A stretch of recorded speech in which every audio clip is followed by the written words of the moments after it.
You are now entering Video Village. Strive carefully.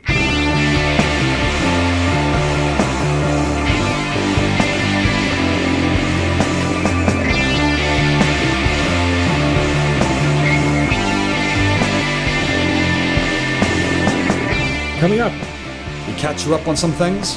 and we review Wicked, Gladiator II, Heretic, The Day of the Jackal, Anora, The Penguin. and Megalopolis. Let's start with the Sam's Lexicentre. Let's do it. Samuel. Words. Phrases. Sam's lexicon. Center.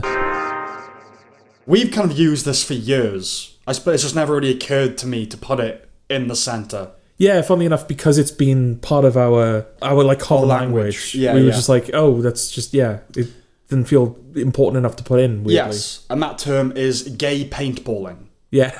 And this is a moment, scene, sequence, or episode of levity in an otherwise emotionally taxing film or television show, especially when it represents the final moment of such relief in the story. Yeah. 6 Feet Under is where it comes from. Yeah. Is from whence it springs. Is the episode called Gay Paintballing, or do they just refer to it in the show? I don't even know if they do, but Okay. like we did. No, they must do. I don't think they do. I'd have If, to go- if they do, my memory of it is that we put that on it. Okay. Like, hey, gay paintballing. Like, how nice amidst all the awfulness. I'm sure that like one of Dexter's friends is like. It's so, not Dexter. It's not Dexter. It's David. It's David. Please. Sorry, I'm sure one of David's friends is like, "You still going gay paintballing this weekend?" Maybe. Okay. But yes, gay paintballing. Gay paintballing. Samuel. Words. Phrases. Sam's lexicon. Center. And now the interminable catch-up section. Oh dear. Let's begin with Bad Sisters Season 2. Let's do it. We talked about Season 1, didn't we? Back when? Yeah. I might have. Yeah, I think you saw it before me. Yeah. Okay. So it was like it was in its own little catch-up section. Yes. This is a somewhat diluted follow-up. Yeah, it's interesting, isn't it? Because this show is... Am I right in saying that it's an adaptation of a Belgian show? I think so. It's like Clan or something it's called. I don't know if that's... Yeah, it's European. I don't know if it's Belgian, but that sounds... Yeah. So like the first season was kind of a reworking of that. Mm-hmm. And I'm also making an assumption here, but I feel like it's right. This is not based on Clan. This is an original continuation. As far as I know. Yeah. Yes. So they're now taking off in their own direction. Yeah. And we've lost... Because like the first season, it's centered around the death of like one of the main characters' husband. Mm-hmm. And you've got flashback sequences. And every episode, it's kind of like Haunting of Hill House, where every episode is kind of a focus episode on a different sibling. Mm-hmm. And in this season, there's none of that. It's basically just like you've got like a sequence from later in the show that acts as the cold open, but then it's basically just a linear progression of events. Yeah. And no one really gets a focus this time round. It's just all of the sisters all the time. Yeah, it's an ensemble. I think you like the characters enough to sustain you through it. Yeah. And they managed to continue the show in the way that makes sense. It takes twists and turns, and they went to some lengths to disguise those twists. Because didn't you say like they advertised it a certain way? There was like, I got the impression, and it might have just been me, but from the marketing, from like one of the trailers, towards the end of the trailer, the sisters start calling into doubt like their opinion of Grace. Right. So I thought, oh, is the implication going to be that Grace is going to start like killing people now? Yes, right. So that's kind of the thing that they implied in the marketing. And Yeah. I think I read a blurb that was Garvey's sister's parents die, and that was like the springboard for the season. Okay. So they were really trying to kind of throw people off as to what they were going to do. Yeah. I enjoy spending time with all the sisters together, though I do honestly struggle when Eve Houston's on screen. She's distractingly good looking. Is that the youngest one? Yeah. Bono's daughter. Yeah, it's a problem. Yeah.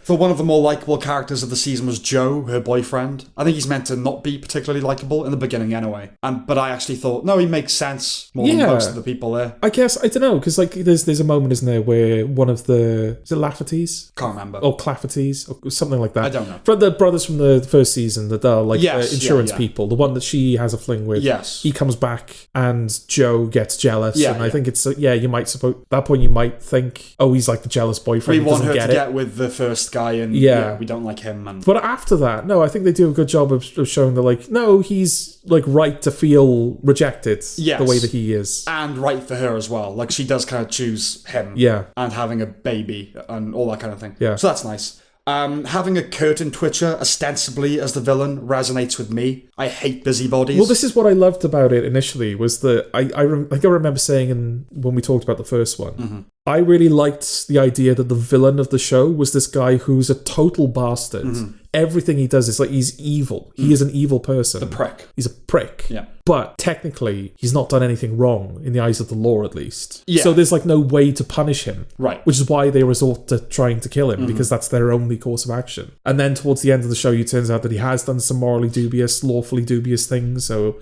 outright illegal. Yeah, outright illegal. Yeah. To kind of like justify the fact that he like dies at the end. Yes. So the fact that this season felt like it was delivering on the promise of the first one, where it's like, no, it's just like a person that like isn't, you can't do anything about this person. Right. Then you're just stuck with them. Yes. But you really don't want to be. Yeah, they're kind of annoying more than anything else. Yes, and I liked that until the villain was another abusive man. And that's the big disappointment, isn't it? Yeah. Because they kind of make, like earlier on in the season, they sort of make out like, oh, there's something off about this guy. He's basically like another husband of Grace's. Yes, yeah. And then he disappears for a little bit and there's some ambiguity about what happened to him. And at that point I thought like, okay, well it feels like... Because what they're doing, right, they're going, yes, Grace dies. Yeah. The husband disappears. And so you're meant to think, oh, great, this again. And then he shows back up and it's clearly a nice bloke. Yeah. So they're going, yeah, we're not doing that this time. But then they do go back and do it again. So it's a weird kind of... Yeah, it's like a double bluff, isn't it? Yeah, like they were subverting their own subversion. Yeah. Which ends up just being the same thing again. Yeah. It's not the usual complaint. This isn't quite a man of bastards show. No, it's just that it felt like it was doing something more interesting. Yeah, it would have been nice to do something different. Yeah. That criticism aside, I enjoyed the finale. Okay. I think you realise how much you like the sisters. I did anyway. And there's a lovely bit where they think they've killed this guy and they try and dispose of the body, but then the boot opens and they run away all scared. And I think Eve Hewson's character just says like, oh, he's going to be so cross with us.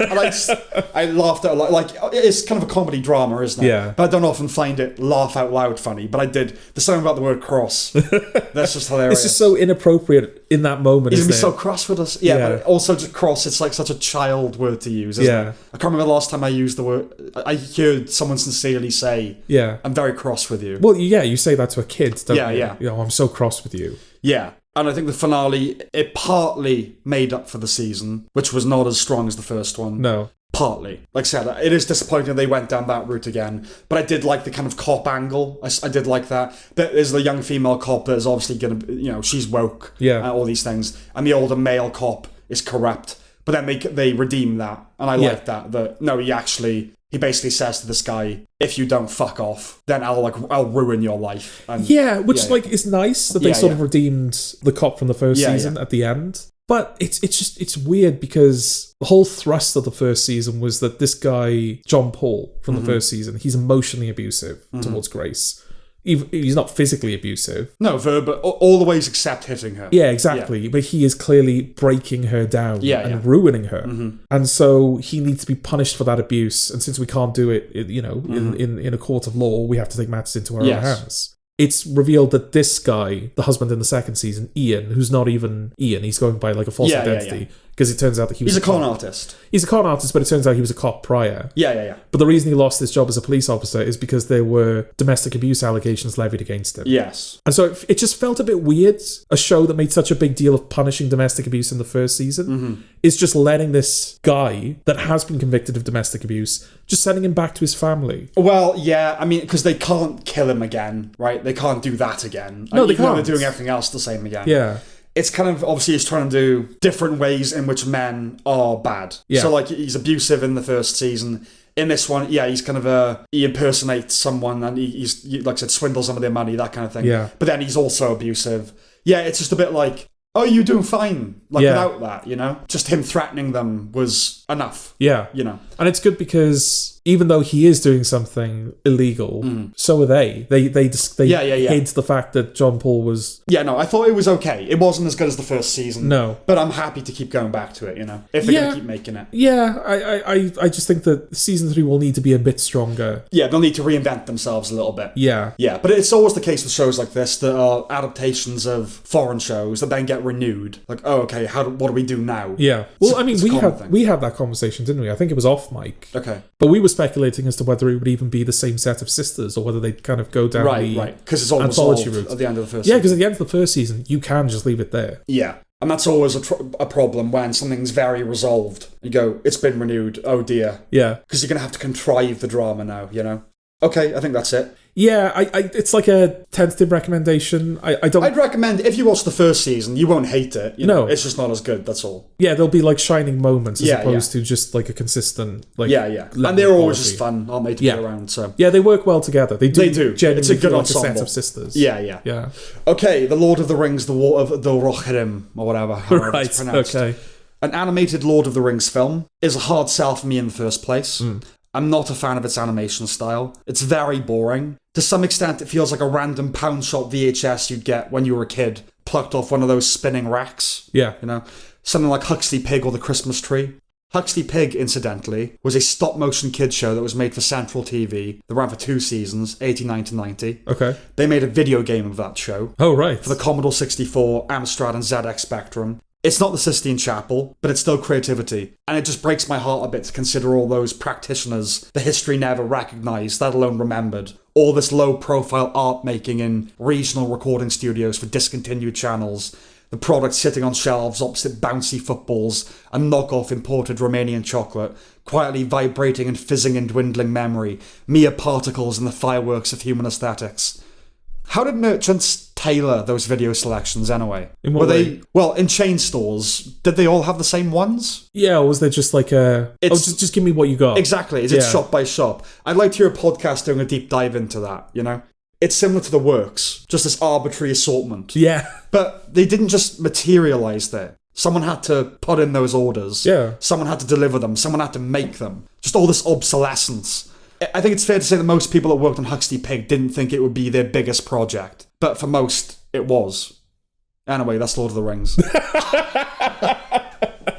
Okay, well, I mean, I didn't watch it. No. And I don't think I will now, based on that review. No. There's nothing to say, it's just boring. Yeah, boring. Okay. And to be fair, it's not like Lord of the Rings fans lapping it up. I think everyone considers it pretty shit. Okay.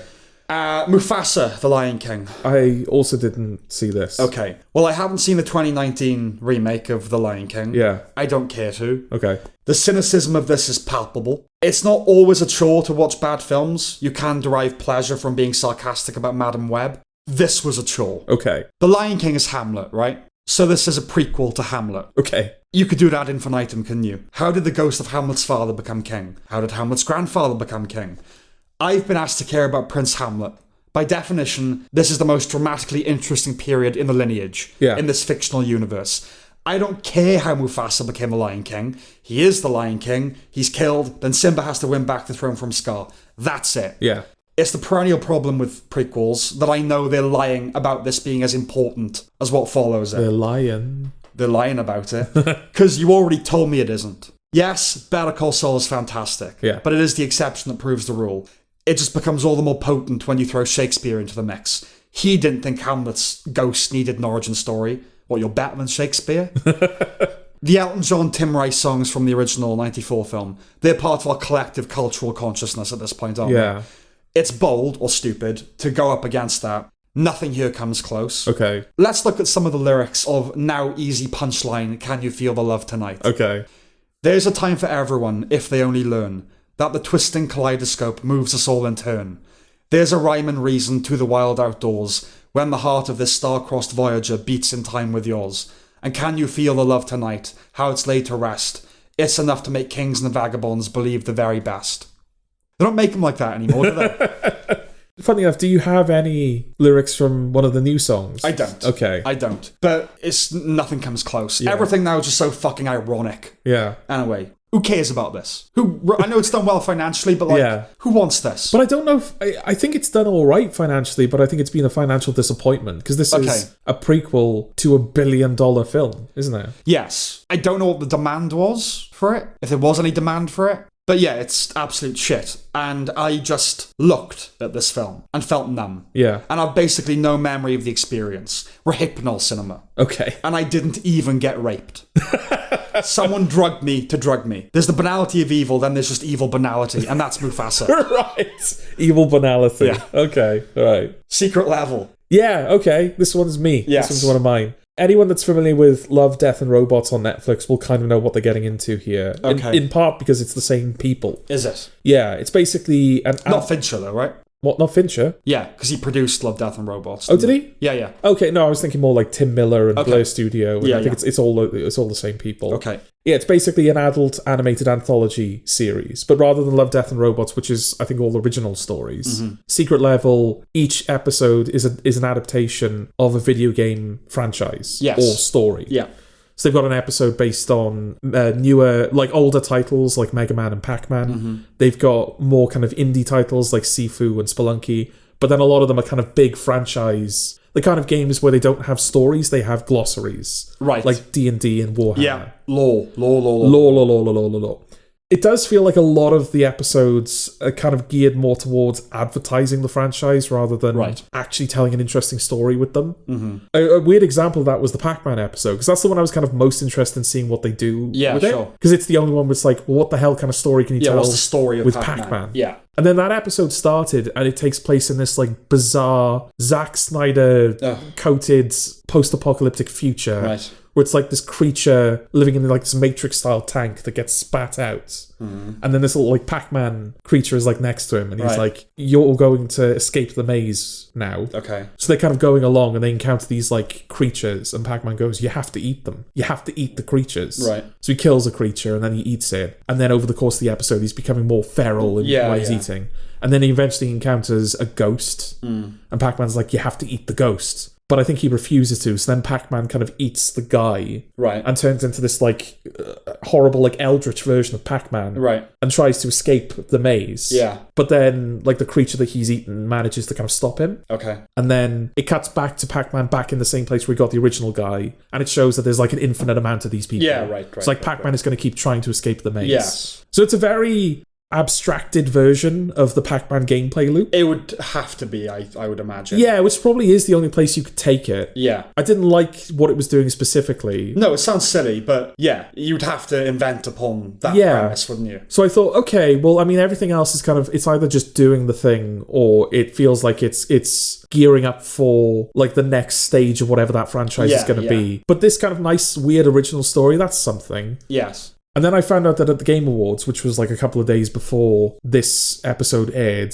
they announced the game called Shadow Labyrinth, which is literally the Pac-Man episode. Oh, right. It's made by I think it's made by the Pac-Man people. And it's got the same, like, Pac-Man Eldritch monster. It's got the same thing where it's like you're a guy and Pac-Man's alongside you, encouraging you to eat things. Okay, like an evil Wheatley. Yeah. Right. So it's like, oh, okay, so this is also a commercial, basically. Right. This original story is not original at all. Okay. What's it on? Amazon or... It's on Amazon, yeah. It's kind of their version of Love, Death and Robots. Although I think it's been less well received. It has, yeah. Yeah, because like the last episode is basically just like one giant PlayStation commercial. Okay. And it's not fooling anyone. I think a lot of people are going, nah, this is... Yeah, Amazon just seem to be buying rights to things. Yeah. That's what they're doing at the moment. Yeah, I wonder if they're trying to hoover up like the video game stuff. Because obviously they've got Fallout at the moment. Yeah. Do they do Castlevania? I don't know. No, maybe Netflix are doing Castlevania. They're doing like... I think Netflix have like the anime stuff, like Castlevania and Devil May Cry. Yes, the video game things tend to be anime focused, It's weird as well, because like, I mean, we've brought this up with anthology stuff before, is that you always get varying returns because every episode is its own self-contained thing. But there's a lot of... variability. Like, yeah, it's weird because like some episodes... What I noticed, weirdly enough, is the episodes based on games that have a very compact premise. Yeah. Like Mega Man, where it's like, oh, you fight robot masters. Yeah. Or Sifu, which is a game where it's like an arcade brawler where every time you die, your character ages a year. Okay. So you have a finite amount of lives to complete the game in before the character dies of old age. Very like clean, clean premises. Those episodes were like 5 minutes long. Okay. But then you've got the episodes based on D&D and Warhammer, which, like I said, they're glossaries, they're not stories. Yes. Those episodes were like 20 minutes. Right. And it did seem to be a pretty consistent correlation, where the games that had looser stories were longer episodes. Okay. I thought, okay, I guess that's weird, that they the one that actually has a story to adapt, they spent the least amount of time on. Yeah. Okay. Not a recommendation then? I don't think so, because like I think the idea is that they're all supposed to be animated differently as well. They're all done in slightly different animation styles. Again, like Love, Death and Robots. Yeah. I didn't notice a massive difference in like the animation. Some of them, like Sifu and Spelunky, have got like a little bit of stylization to them. Right. But a lot of them feel like they're just aiming for photorealism. Okay. I think there's one episode, it's based on like something called Crossfire, which I've never heard of. But there are like car chases through this like abandoned city and it's like raining. And I was watching it thinking, this is probably the most realistic animation I've ever seen. Okay. While I was doom scrolling on my phone. Right. So it clearly wasn't holding my attention. Right. Yeah, like maybe check out, like if there's like a couple of episodes based on things you like, maybe check them out. Because some of them do feel like complete short films, which actually the character does go on a little journey and there is like a little theme that gets properly explored. But then you've got some episodes like the Mega Man episode where it doesn't even feel like a cold open. It doesn't even like feel like a prologue. It feels like a cold open to a pilot episode that's never going to happen. Right, okay. And they're all completely disconnected, right? It doesn't all tie up together at the end or anything. No, I thought like maybe with the PlayStation episodes, like maybe they would do something to make it feel like a finale, but no, they all completely like their own enclosed unit. They're kind of inviting disaster there, because then you are just saying to people, just watch the ones that the games you like. Yeah. You don't have to watch anything else. No. You should have to make me want to come back for the whole season. Yeah. But okay, so mixed bag. Mixed bag, but ultimately I would say not recommended. Okay. I don't know if there's anything for people that don't play games. Yeah. Because there's not enough of anything to pull you in. Okay, is that it? Yeah. Okay, let's do our reviews now. Oh, we're done? We're done. It's not like a... That's it. A feature-length catch-up. That's it. But don't don't jump the gun now. Okay.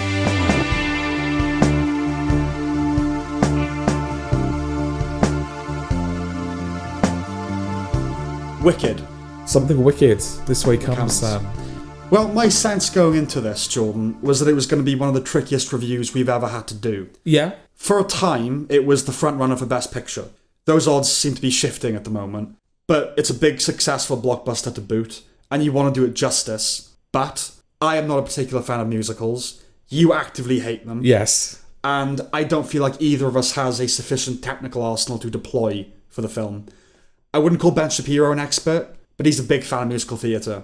And we saw a review of Wicked, where he was comparing certain elements of the score to the stage version, which made me feel further ill-equipped.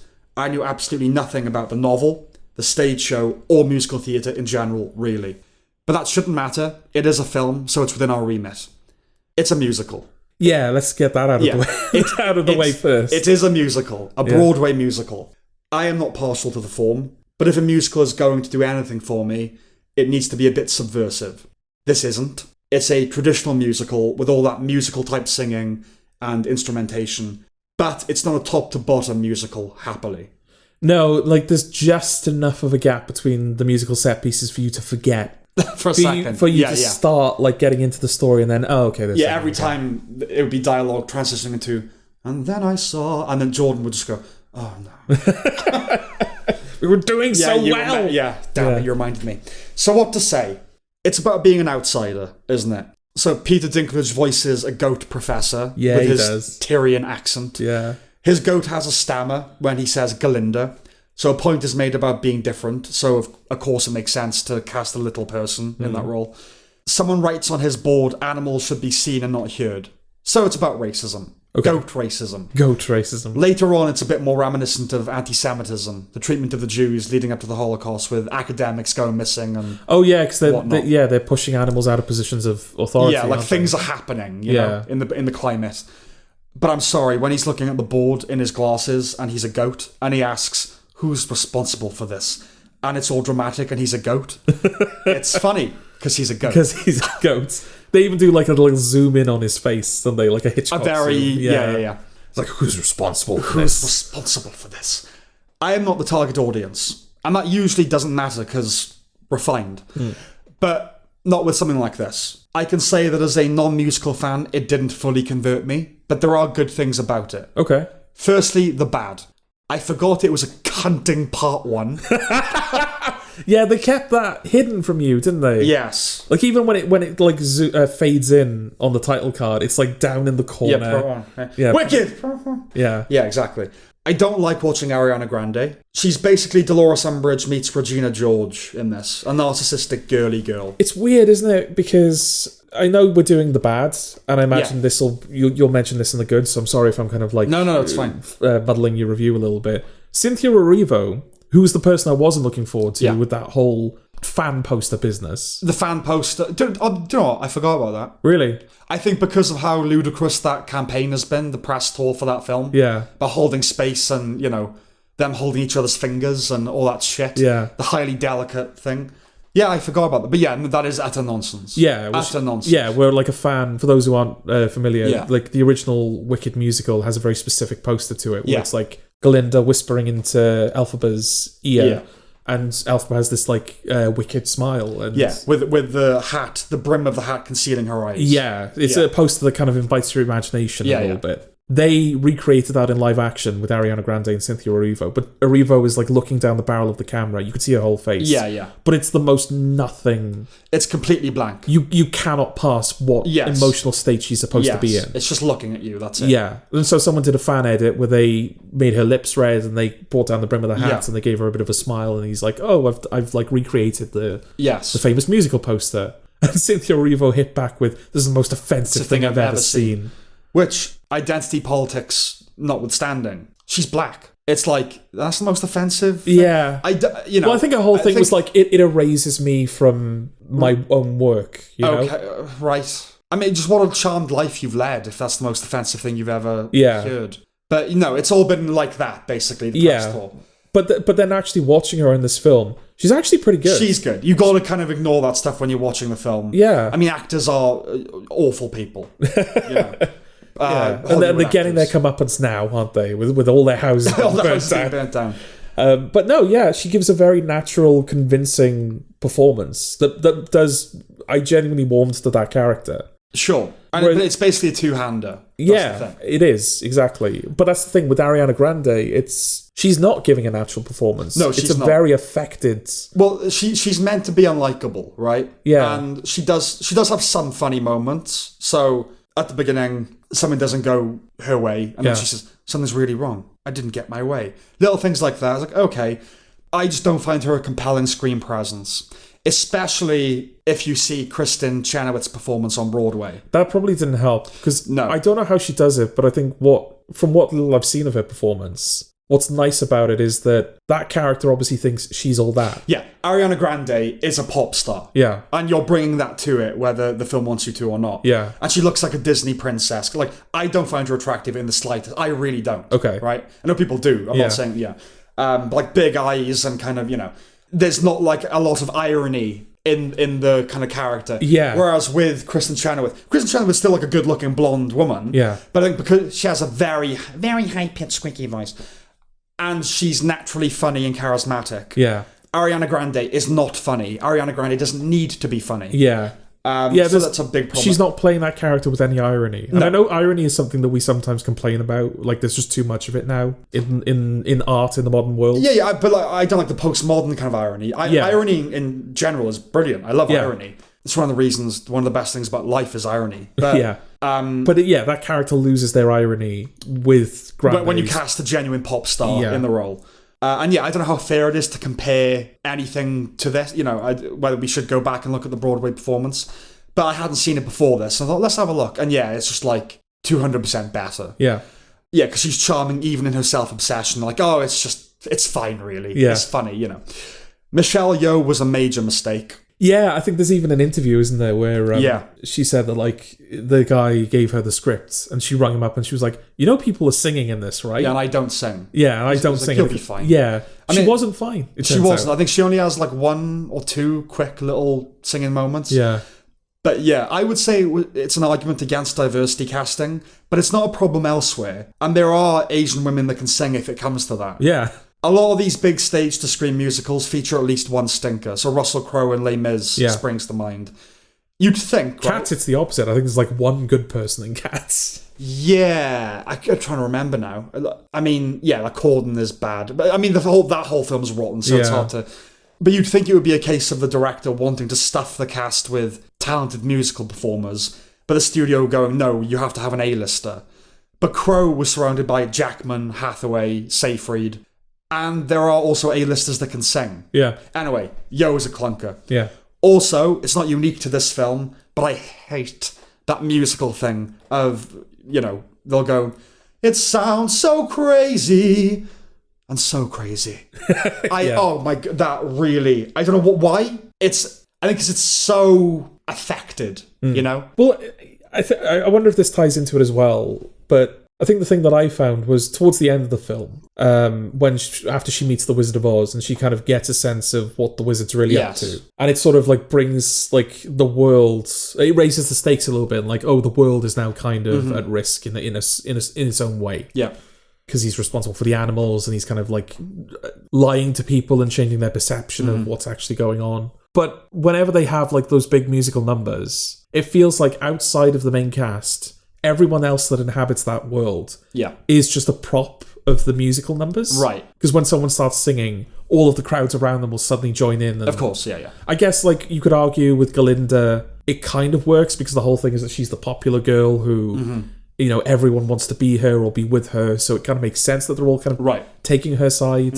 But like when they go to visit Oz for the first time and everyone's singing along and they're introducing it to the main characters, it's like, well, I don't really care that the world's at stake because it doesn't feel like anyone's living in it. Apart from these, apart from the main characters, there's like no sense of what life is actually like outside of that, you know? Right. That might just be me. No, okay. But it feels like there aren't real people living in this world. But is the world at stake? Or, like, isn't just the whole idea they're under kind of a mass delusion? That's kind of what I mean. Yeah. It's not like he's not going to, like, take over the world or end the world or anything. But, yeah, he's not a wizard. He's not a wizard. Yeah. He's putting animals in cages. Yeah. And he's convinced everyone that that's a good thing. Right. So he's kind of, like I said, ultimately... Well, they're trying to find a scapegoat, aren't they? Yeah. So they turn her into their scapegoat. Yeah. Ironic, of course, because Peter Dinklage is like right there. Yeah. Exactly. Okay, so the good things. Yes, Cynthia Erivo is good. She inhabits the role. She's a very comfortable presence. Yeah. And got a set of pipes on her, obviously. Yeah, she can sing. There's some humour wrung out of Elphba's relationship with Galinda. When we settle into the school life, I found it alright, actually. Okay, we're here. It's alright. I lost interest. Oh, we couldn't... I kept laughing, though, didn't I? Because the school's called Shiz. It's called Shiz. So it's you know, welcome to Shiz. Yes. You're going to major at Shiz. You got a lot of fun out of it. Yeah. I lost interest afterwards, when they leave, until the final number. I liked Goldblum as the wizard. I liked his diorama. I didn't know how it was going to go, because I said to you, didn't I? I've now, like, in the same year, I've seen him fuck and I've seen him sing, and neither were things I expected. Worse. Yes. I think I've heard him sing before, but yeah, he doesn't need to be like a Broadway star singer, does he? He needs to be a bit eccentric, and obviously that's Goldblum's thing. Yeah, it feels like the kind of performance where they probably let him just do what he wanted. I mean, it's a world that's so tightly controlled, I doubt it. There were a few moments of idiosyncrasies, like, that's probably just him. That's kind of what I mean. Or like the way it was delivered anyway, like he Goldblumed it. Yeah. But at the end, when like he just has to be dramatic, like, okay, good, he's not like ungovernable. Yeah. You know, like he is obviously taking direction and doing what he's supposed to be doing. Yeah, that's fair. But yeah, I liked his diorama. I liked his little show behind the curtains. That's like old school Hollywood kind of thing. I like that. Yeah. Jonathan Bailey was fine. He plays, what is it, Fiero? That's his name. Oh, the love interest. Yeah. He didn't do anything wowsome. I did quite like the song Dancing Through Life with him espousing the virtues of the unexamined life. It's similar to Agony from Into the Woods. Okay. You know, where it's the two princes singing about the agony with... Oh, you're not familiar? I'm not familiar with Into the Woods. That's the song from that everyone kind of knows. It's these two good-looking, like Chris Pine and Billy Magnuson in the film, where they sing about how hard it is to be like a good-looking Prince Charming. Okay. You know, and there's, heavy dose of irony in it. But it reminded me of that, where he's, it's kind of a postmodern take on that Prince Charming character where he's vacuous and empty-headed. He's like, no, I'm shallow. And he sings about why that's good. Okay. And I think you'd have to be pretty jaded to claim that Defying Gravity doesn't pack some punch. Yeah. It does. Even if it's characterized by that broad Broadway aspirationalism. It's kind of almost goofy in how, yes, it is, But it is that. Like, people can be... Critics, they tend to be sniffy about things that produce visceral responses. If something makes you tear up or feel sick, they'll say it's manipulative. It is. All the film is. Spielberg's always been firm on my movies, if they make you cry, so? Yeah, so what? Anyway, one understands why it's the tune that everyone's heard of. Yes. I hadn't heard it before the film, and now I get it. Cursory research informed me that the original novel is not a children's book. It's about terrorism and propaganda and the problem of evil. All right. Okay. It's for adults. And it's a reimagining of The Wizard of Oz. I don't know if it's intended to be considered a strict prequel. It's more revisionistic. I said to you, didn't I? It's kind of depressing to think that like her sister that's in the wheelchair, she's just going to get crushed by Dorothy. Sure. If we assume that the Wizard of Oz. No, it does. The events play out basically like this. This all leads up to Dorothy and all that kind of thing. Yeah. All that story is still the same. But I don't know if you're to watch this thinking, oh, it's set before the 1939 film. You know? Yeah. The musical adaptation of that novel is not purely for mature audiences. It's a family deal. Yeah. It's been something different every time, basically, in each incarnation. And similarly, I don't think one can reasonably consider this a prequel to The Wizard of Oz, even though there's a lot of origin story business, down to an infant cowardly lion and the idea for the yellow brick road. Yeah, that's where it started to test me a little bit. Yeah. Because there's some, like, some stuff like how Elphaba gets her Wicked Witch hat. Yeah. And the cloak. And the cloak. And it's like, okay, all of that stuff feels quite well handled. Yeah. Because it's like... The cloak is where I start to... It stretches it a bit. Just because it's like, oh yeah, that thing too. Yeah, we forgot Well, that. it's like the finishing touch that like turns her into the witch, isn't it? But... everything else feels like it kind of makes sense. Like it was justified. The hat, I can live with, if like in that universe they don't wear hats. Yeah. Like witches don't wear hats. Fine. The broom, I guess. But I don't know, it's like we just know witches ride brooms. The broom was a bit weird because it's like, well, she wasn't casting the spell at the broom. Ignore that. Because I'm sure in the play... No, because I feel like the magic does have rules, I feel. I don't know. And that felt like, I don't know if that's following the rules. But yeah, when the wizard is like, I'm deciding what colour to make the road. Let's decide the colour. Flicks through all the colours. Yeah, they go past yellow to purple and like, oh, go back one. Oh, I like yellow. Yeah, there's something about yellow. Yeah. It's like, okay, I get it. It's fine. Yeah, like I didn't need the origin for that. Yeah. But it's more using the palette of that universe. I think that's the best way to consider it. Okay.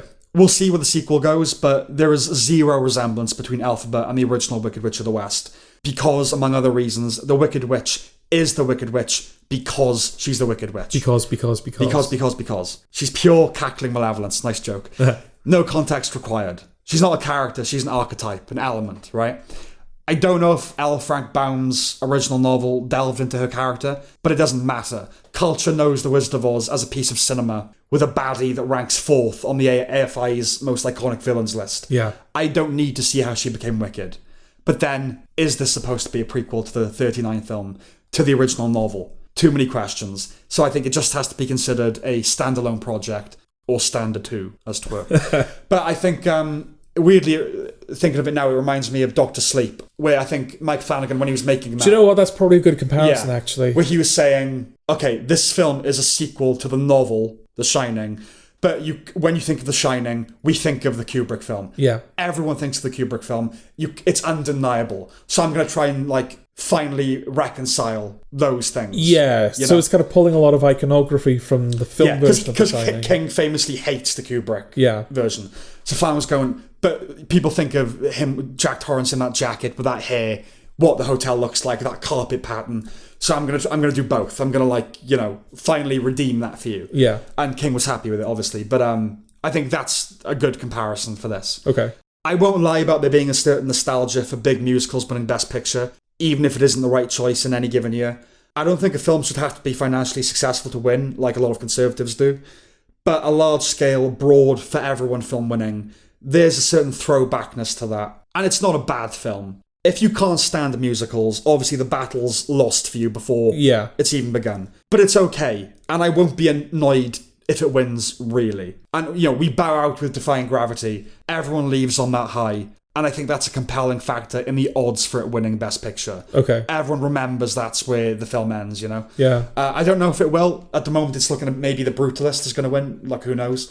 But, do you know what I mean? There's something about a musical winning that you go, oh yeah, this kind of reminds me of old Hollywood. I know what you're saying. Yeah. Yeah, it feels like one of those choices that would kind of please everyone. Yeah. Because, it's kind of like, it's a throwback, which the Oscars might like, but it's a crowd pleaser, which obviously the audience It did well. It did well. Yeah. The critics would obviously be happy with it because they seem to like it as well. Yeah, I mean, speaking as someone that does struggle with musicals. Mightily struggle with musicals. It wasn't an unpleasant experience. Mm-hmm. Yeah, I don't know. I didn't struggle, but I'm also aware that I was watching it with you. Yeah. And I specifically requested that. Yes, that night I'd already seen it. Yeah, you had. Yeah, it was like 2 hours 40. Yeah, it's a musical. I don't trust myself to sit through it on my own. Okay, basically. But you did. Yeah, but I did, I made it through, and there were some things I liked about it. Yes. None of them really are related to the musical components. No, the performances and yeah. that kind of thing. There's a shoe bill in this. I was really happy with that. Yes, there's briefly a shoe bill. I don't know if I've ever made because it's a recent thing. Yeah. But my affection is for shoe bills. I don't know whether they've ever been put on public records. No. Well, now they have. Yeah. That's all I've got for Wicked. Yeah. I think a lot of people have already seen it. Yeah. So I don't know if they need us to recommend or not recommend it. It didn't work for me, but I wouldn't stop people going to see it. No, same.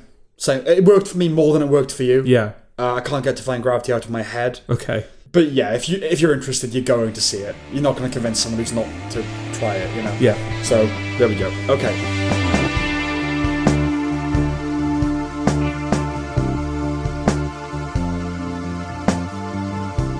Gladiator II. Yes. Do you want to explain the plot, George?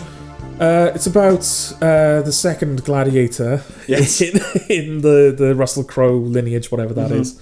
His son. His son, yes. His son gets captured by Pedro Pascal. Yeah. And there's something that Denzel Washington sees in him where he's like, you there. Yeah, I want to see if you've got the speed, the strength, the heart to be a winner.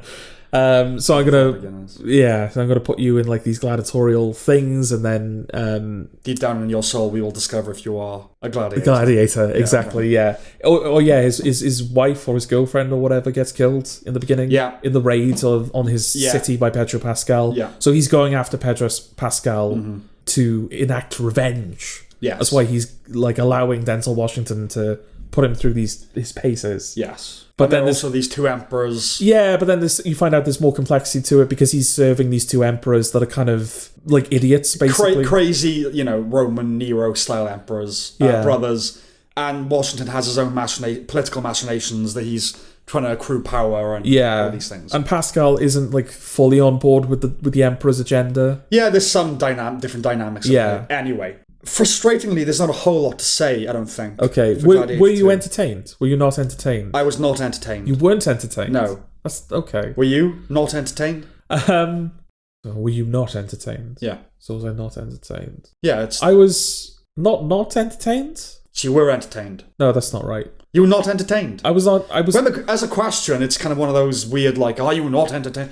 If you just say I wasn't entertained, there's no ambiguity there. Well, I don't think the film is a total failure.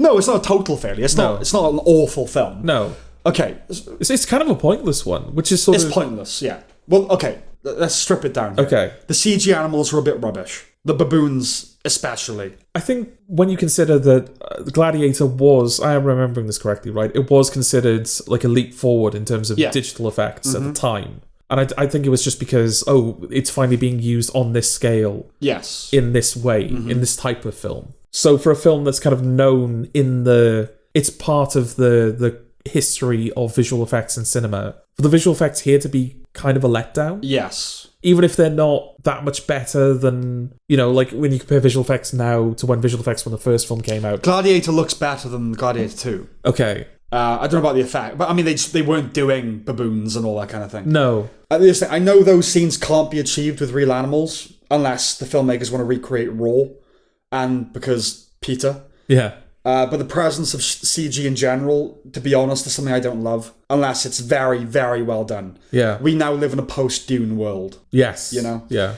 The ships in particular were also shoddy. Yeah, they were a bit, weren't they? The Colosseum was alright, though. That was half decent. I thought, alright. Yeah. But the ships were... Well, if there's anything you want to get right in the Gladiator film, it's the Colosseum, isn't it? Yeah. It very closely follows the beats of the first film. Okay. It's the kind of thing you see with something like Force Awakens, where the director is paying homage to the original by essentially remaking it. A soft reboot. Yeah, but as a sequel. But as a sequel, yeah. But this is the same director, which makes it stranger and more dispiriting. The script for something like Gladiator 2 undergoes infinite revisions and iterations. Standard practice with big studio movies, but they've been trying to get this made for over 20 years. It's been tossed around and played with more than wahey.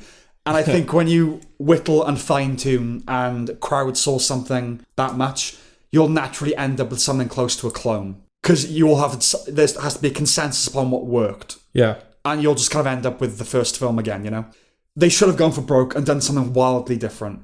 Because, unfortunately, none of the constituent elements improve upon the first film. Not the performances, not the writing, not the score, not the cinematography. So this whole effort to be faithful, to put charitably, to the first film, or uncharitably, maybe realistically, recapitulate the first film because audiences liked it, ends up a failure. Well, I was going to say, people have highlighted Washington, haven't they? Denzel Washington. Yeah. We'll get to him. Okay. There's been much harping and griping about historical inaccuracies. I don't care about that. I'm fine with using bits of history of the Roman Empire, or even history in general, to cobble together an original story. This isn't World War II. It's a lot harder for things to fundamentally ring untrue, unless you're very well read on the subject. Yeah, it's interesting, isn't it? Because I remember when, it was a few years back, there was kind of like new discoveries to suggest that dinosaurs as we know them are Had not feathers. Yeah, they actually had feathers. They weren't like the pop culture. Yeah, they weren't scaly reptile. Version of dinosaur is not like historically accurate. Yes. And so I think they were asking people that are handling like the Jurassic World franchise, it's like, so are you gonna like redo the designs to kind of reflect that? And they went, no. Of course. No, that's what a dinosaur looks like to people. That's what we're doing. Exactly. And it's because, I mean, Jurassic Park, it doesn't feel like a franchise where the historical accuracy should matter. But I also kind of understand that it's different, isn't it? Yeah. Well, that's the thing. I also understand that, like, well, this is the biggest thing in culture that is using dinosaurs. So I can understand how some people... Yeah, like you're archaeologists or the paleontologists, like you have a reputation to depict dinosaurs faithfully. Is it a similar thing with Gladiator, where it's like, it doesn't need to be historically accurate? That's not what the story needs. If you know what you're talking about with Roman history, you probably laugh your way through the film. Yeah. But nobody else is in that. Yeah. The rest of us don't know. Yeah. And it doesn't matter. It's a film. It doesn't need to be... It's not claiming to be fact, you know? No. All that said, a female warrior did strain credulity. Okay. For the time. And I did Google, were there female... And they were like, no. Right. She's this film's version of Maximus's butchered wife. I guess the 2024 system update calls for that character to be a soldier rather than a mere wife and mother. The gladiatorial fights were pretty decent. If we put them side by side, I'll even account for the possibility that the ones here are better choreographed than Gladiator. The fights here, after all, are made much more the point. Yeah. But they lack the heft and the dramatic substance of the first one. Similarly, the moments that are meant to be rousing and stirring, Mescal's speeches and the like, aren't. It all lacks punch, really. Yeah. Paul Mescal, I thought, was pretty boring. Even though he embodies many of the qualities of Crowe's Maximus wasn't dull. His accent is odd. It's just a non-Mescal accent. Okay. It feels like he's trying to sound like Maximus, but he doesn't quite achieve it without a sense of uncanniness. He also lacks the gravitas that Crowe brought. He's a pale imitation. A poor imitation, if you will. Uh-huh. The brothers were solid. I thought they emerged from the proceedings unscathed. Joseph Quinn again, and Fred, I don't know if it's Hetchinger or Heckinger, but he's popping up in everything now. Okay. In fact, maybe, next episode we'll have a review with him. And Denzel Washington is good. He chews the scenery with an unusual staccato delivery. But for all the sung praises, I expected more. Okay. I hoped for more. Yeah, it's more just like him compared to everyone else rather than him taking an isolation. Yes, I think for most of the runtime, it feels like he's in a different film. Yeah. Like, I'm just going to do my own acting over here and you crack on over there with whatever. Yeah. It's not his fault. He is the best thing about the film. He's Denzel Washington. Yeah. I just wish all of it was better. I think the last 15 minutes were the best, but they didn't rescue the film.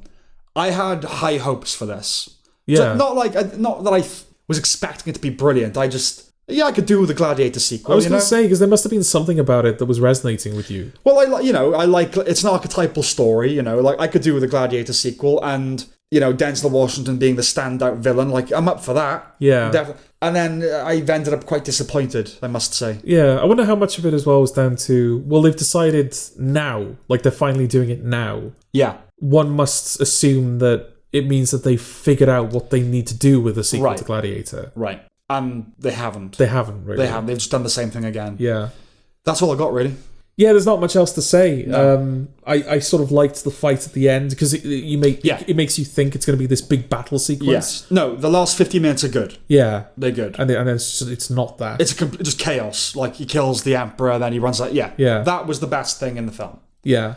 But it's a long film, I think. And it is, yeah. It's 2.5. I think it's 2.5. It's something like that, yeah. It's 2.5. A decent 50 minutes is not enough to save the preceding 2.5, No, so what do you say? Thumbs up or thumbs down? Thumbs down, I gotta say. Not that it's a write-off, It's like just a fine film, But I wouldn't recommend it. So it makes a thumbs down. Yeah, it doesn't need to be seen. It doesn't need to be seen. Yeah.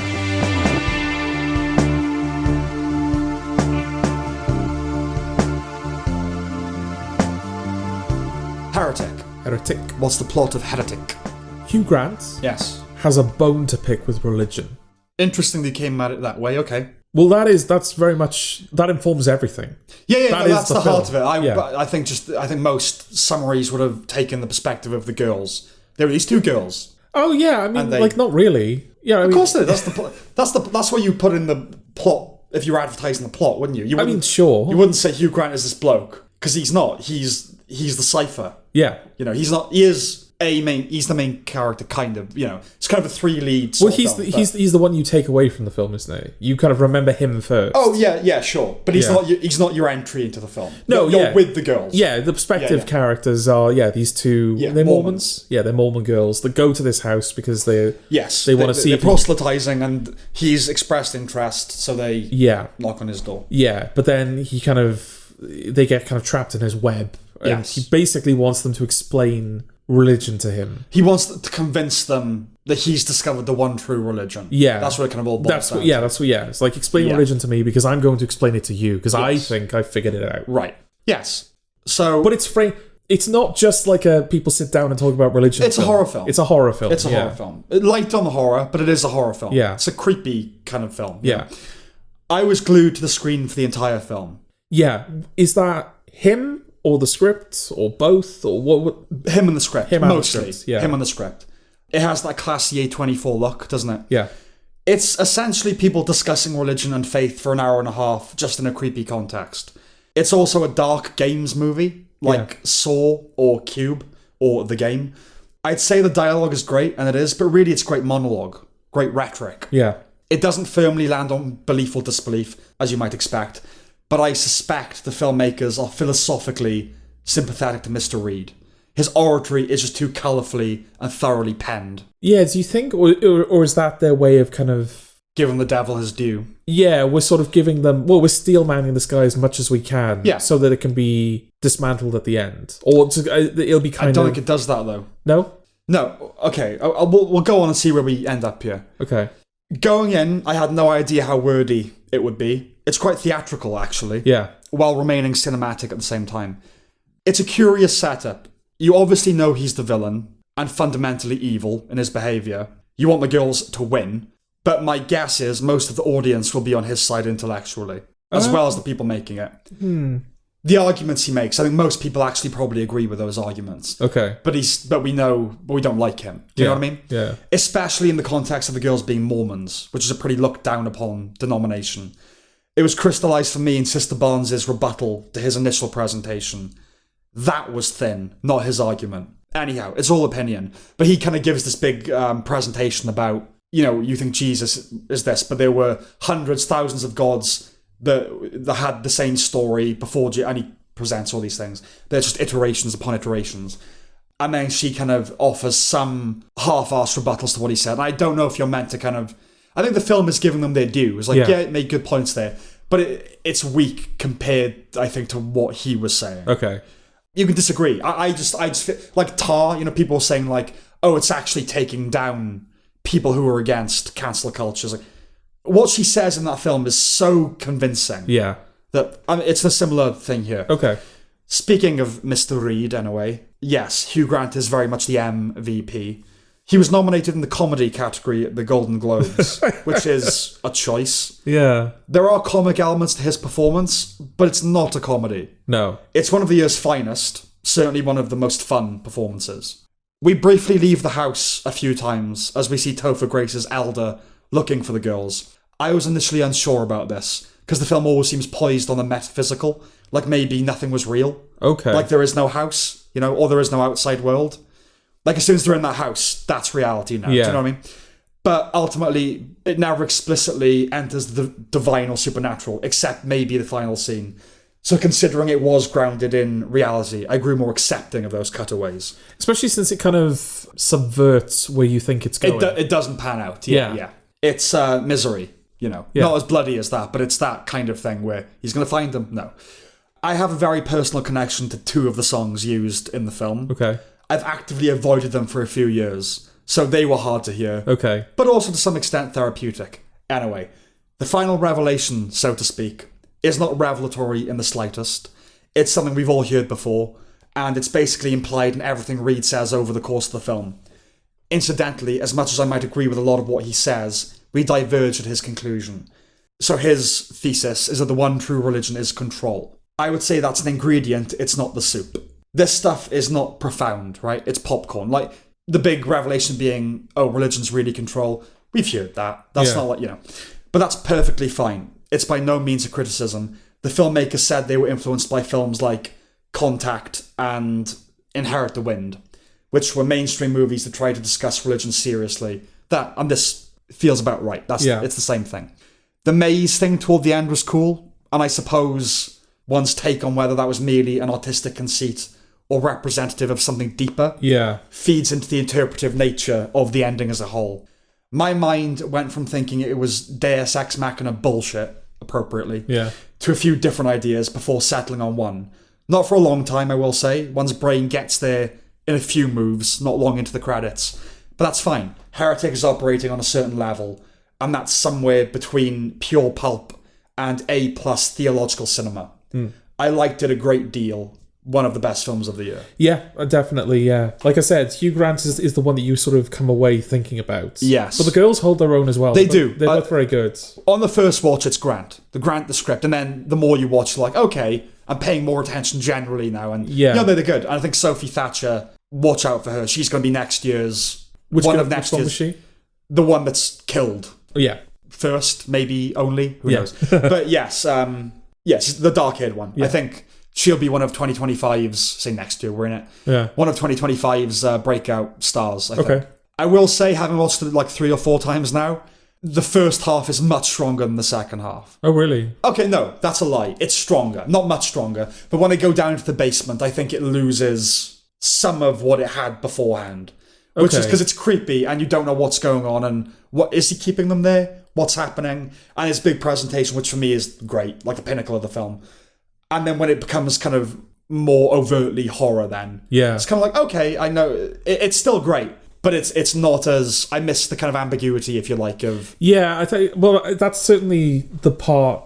I mean, that's sort of where a lot of the horror comes from. It's that kind of sense of... What's going on? Yeah, I don't know what his plan is. Yeah. But I don't feel safe here. Yes. But I don't even know whether I should feel unsafe. Right. Yes, because he's very charming. Yeah. Yes. So that's kind of where the film's at its strongest. And that's great as well that Hugh Grant is now kind of leveraging his reputation. Yes. To play, Yeah, like the last few films that he's done, like, Dungeons and Dragons and Paddington 2 and whatever, it feels like he's just having fun. Yeah, he's kind of... But now, like you said, he's actually kind of weaponizing his Britishness. Yeah, against the audience. And it's, like in this, it's to great effect. Yes. I'd recommend it. Strongly highly recommend it.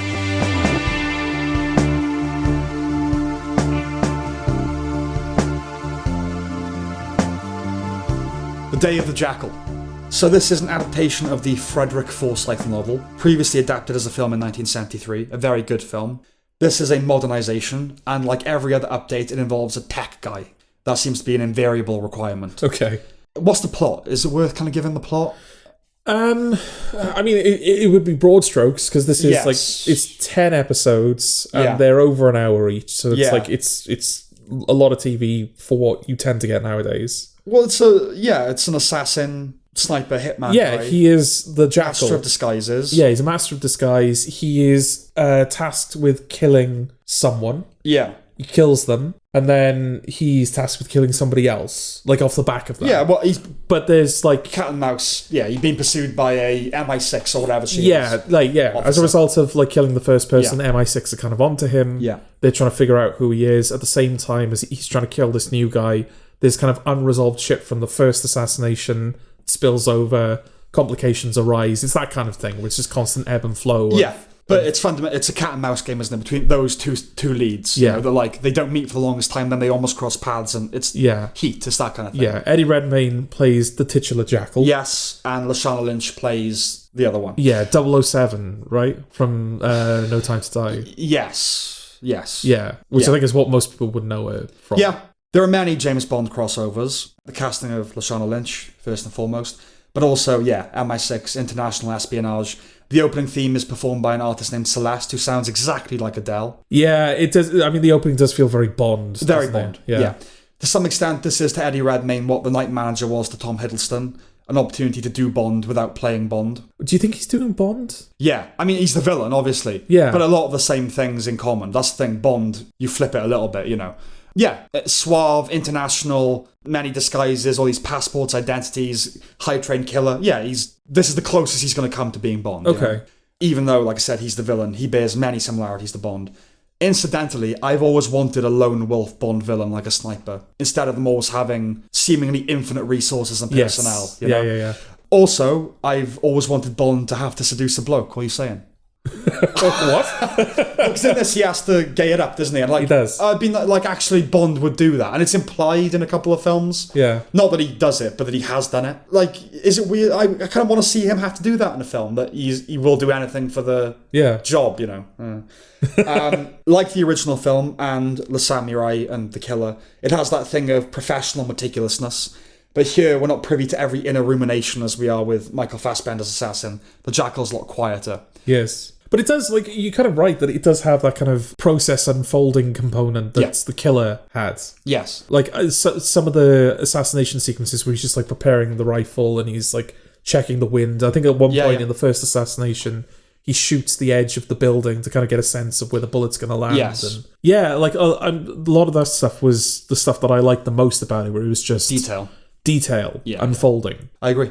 It's the best Redmayne's been, pretty much. Okay. Lashana Lynch is perfectly fine, but also perfectly bland. There's just something off about her. Inexpressive eyes. Her eyes don't do anything. Yeah, it might be that. Yeah. They never move. They always look the same. Yeah, it doesn't matter what emotional state she's in. Yeah. There's a flatness to her. Yeah, she's not a great actor, I don't think. Okay. I really don't. Maybe one day she might turn her performance is brilliant, but when I think of her, it's just those eyes and not doing anything. Yeah. You want the villain to be unbeatable so that when they are beaten, it's impressive. I don't believe that Lynch's character would best the Jackal. And when he's poised to assassinate the tech guy, I wanted him to succeed. That was the tension for me. Okay. With these cat and mouse dichotomy things, even if the villain is more charismatic, you ultimately kind of want the hero to win. Even Walter White, you want Hank to get him, right? I didn't root for Lashana Lynch at all. No, not even remotely. Not remotely. I do. I think that might be a failure of the show rather than just an insight into our psychology. No, it's a failure of the show. Because I watched it with my parents, and I think my mother was very much on the same page, where she was just like, I don't even know why we're seeing Lashana Lynch. I get what it's doing is that they like you said, it's a cat and mouse game. And heroes are not as compelling, right? Heroes are not as compelling, but also they try and draw a lot of parallels between her life and his life, because they both seem to have family problems as a result of their job. And against Heat, they hit a lot of the same character beats around the same time. But even though De Niro's cooler, the other one's Pacino. Yes, exactly. So it's I'll spend time with either of them. Yeah, but with her, I mean, you're often waiting to go back to the Redmayne thing. Yeah. Chukwudi Iwuji, I don't know how his name is pronounced, but he and Richard Dormer, they were nice surprises. Yeah. I'm pretty sure the Jackal's wife and child are unique to this adaptation. They wanted to flesh out the character, even though his being a cipher is somewhat the appeal. Anyhow, we soon find out that she knows nothing about his profession. She thinks he's just a businessman. But there's a scene very early on, before we know that she's oblivious, where he tells her about someone not meeting their obligations to him, and that hurting the brand. I thought it would have been an interesting dynamic to have her know what he does, but they only ever talk about it euphemistically. Yeah. Not even the Lady Macbeth, necessarily. A bit close to Carmela Soprano, don't ask, don't tell. Her gradual realization as to his true identity is a central element of the show, so it's not a small detail. But if they were going to invent upon the existing material, they could have tried something different. I think it was a mistake to demystify him and give him a conscience. This isn't Heat. And his origin story is incredibly obvious. Yeah. Iraq War, saw some shit. Yeah, because didn't you say that in the film, they give him a backstory, and they give it, you find out what his real identity is. And then that's not real. Yeah. Yes. This guy is just, no one knows who the fuck he is. Yeah. And I think...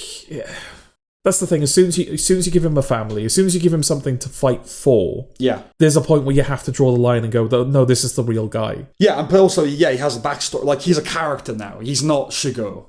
He's a man. He's a character. And I suppose if the idea is we want to do an ongoing series with him at the center of it, he kind of has to be. But I think that's not the kind of assassin character I like to see. You know what I mean? Yeah. Well, I don't know, because like because there is going to be a season 2. There has been renewed, yeah. Yeah, like the ending for season 1. I don't know if you felt the same. Like it just felt a bit sudden. You mean the final little bit? Yeah. Yeah. Because there's a confrontation at his house. His wife and child are gone. Yeah. Now, Lashana Lynch turns up to his house. Yeah. There's a moment where they kind of face off against each other, but she doesn't know because she's looking through one-way glass. Yeah. And then they end up having a conversation as they're trying to scope each other out in the house. Mm-hmm. And he kills her. Like, with no real effort. Props for that. Yeah, it's like, okay, no, that feels right. And I think by the time that aired, it had already been renewed. So that somewhat moderates your expectations. But had Lynch triumphed over the Jackal, that would have been some supreme bullshit. Yeah, absolutely. Yeah. So I'm glad it was quite effortless on his part. Yeah, because she is no match for him. Yeah. Like, physically. In a fight, she is no match at all. But I think, like, we could have safely said, oh, he's not going to die. But I think we might have assumed she would also survive, you know? Yeah. Going to see. So I'm glad that they didn't do that. Yeah. But then as he's, like, escaping the property, yeah, he gets run off the road by someone. Because I think there are people that are after him. Right. Like, earlier in the episode, they say, oh, there are people after you, Jackal. He gets run off the road. Oh, it's probably those people. And then it, like, fades up from black. And he's just, like, in another city with a woman. Okay. And it's just like, oh, yeah, I survived that. See, I remember that bit. I don't quite remember, like, the connective thread. You're saying there wasn't one. But I don't, like, remember that stuff. So maybe season 2 will begin with, like, the crash and then we see how he ended up. I don't know, because I get the impression that season 2... Like, they were trying to draw a line under season 1. You know, his family are gone now. That's season 2. He's, like... He's on his own now. He's got nothing, like, holding him back. And he's going after the people around him. He's going after Charles Dance, because Charles Dance... Oh, okay. I thought he was looking for his family. I thought that was kind of the... No, I think he... Well, yeah, I mean, he might go after his family, but, like, I think Charles Dance is going to be his big target for the new season. Right. Because he didn't pay him. Okay. You always pay the Jackal. Yes. Yeah. So, yeah, I don't know whether, like... That was going to be on my point. It's like, maybe going into the next season, he'll be less of a character, because he's kind of got nothing to connect to anymore. But it actually does ring a bell that, like, oh, he might be going after his family. Yeah. Okay. The old man makeup wasn't great in the very beginning. We still can't manage that. Old man makeup. Like, very convincingly. Yeah, we still can't do it. Well, there wasn't that much of that at all, really. Like, considering that that's the opening scene. Yeah, the opening kind of is a false advertisement for the show a little bit. Yeah. Because it starts with Everything in Its Right Place by Radiohead, which suggests a different energy for a thriller. Yeah. Right? It doesn't end up being that. But the show, it does like a bit of Radiohead. It does. I think they play it quite a few times. Yeah. It's pretty soundtrack heavy in general. I mean, I like many of the songs they employ, but I don't quite know why they're there. I think that's just what television is now. Music. Yeah, shows don't have scores anymore. They have soundtracks. Yes. You don't hire a composer anymore. No. You just a music supervisor. Yeah, you play a playlist. Yeah. And I do think that shows have kind of lost something when there is this reliance on, because I think Tarantino talked before, didn't he? Because he uses bits of scores and music and everything in his films. Yeah. And I think he said, I don't like the idea of a composer having that much power over my film. Yes. I don't get the impression that this is the same for modern television creators. Yeah. I think it's just laziness. I think it's just laziness. Well, Tarantino is so wrong about that, by the way. I mean, we all know what we think about whatever we think about him, but like, I think David Arnold said, a composer, he did does the Bond scores. He said, clearly Tarantino doesn't understand how relationships work. Yes. Yeah. Yeah, no, exactly. And then Kermode said, well, that's because his most profound relationship is with himself. Yes. No, definitely. Yeah. But yeah, I think that it's part of its laziness, but part of it is also just, well, I can listen to the soundtrack while I'm writing it. And I think Every Frame of Painting did a video on temp scores, like years and years ago, in the context of the Marvel Cinematic Universe. And I think the point that was made, one of the points made in that video is you can put temp score on something, but if you leave it there for long enough, it just sticks to the image. Absolutely. You can't put anything else on there. Yeah. And so if you're writing a scene with a certain song in mind, nothing else will sound right other than that song. Yeah. And so I think that's part of it. It's just like the way television is written has changed, and people, like, they end up like putting songs in there and they can't get them out after a certain amount of time. Okay. Well, it's pretty straightforward as thrillers go. Yeah. But I was going to say about the opening scene, sorry. Just that, it opens on him, like, he's assuming the identity of someone. He's a janitor, Yeah. And he's, like, trying to mimic the janitor's voice. Yes. It's really going into, like, he's changing himself into this guy. And he wears disguises throughout the rest of the show. It's a shame that they don't do more of that. But that's sort of as deep as it ever goes in terms of the disguises. Like I said, it suggests, this is what the show is going to be. Yeah. Like real not character work, but you know, like... And then he just spends most of the show as Redmayne. Yeah. Do you think that was Redmayne who asked for that? Or do you think the show... No, I don't think he asked for anything, probably. Okay. He just did what he was told to do. Okay. But yeah, pretty straightforward as thrillers go, but well told, well performed, and well paced. A relatively nice pulpy diversion. Yeah, it was fun. Like in the beginning, I was a bit like, because they were long episodes. Yeah, they are long. Weekly though. Yeah, but it was weekly, Yeah. And I settled into it after a while, so I think I would recommend this. Yeah, so would I. Yeah. So would I. Not fully, but yes, give it a go. Yeah.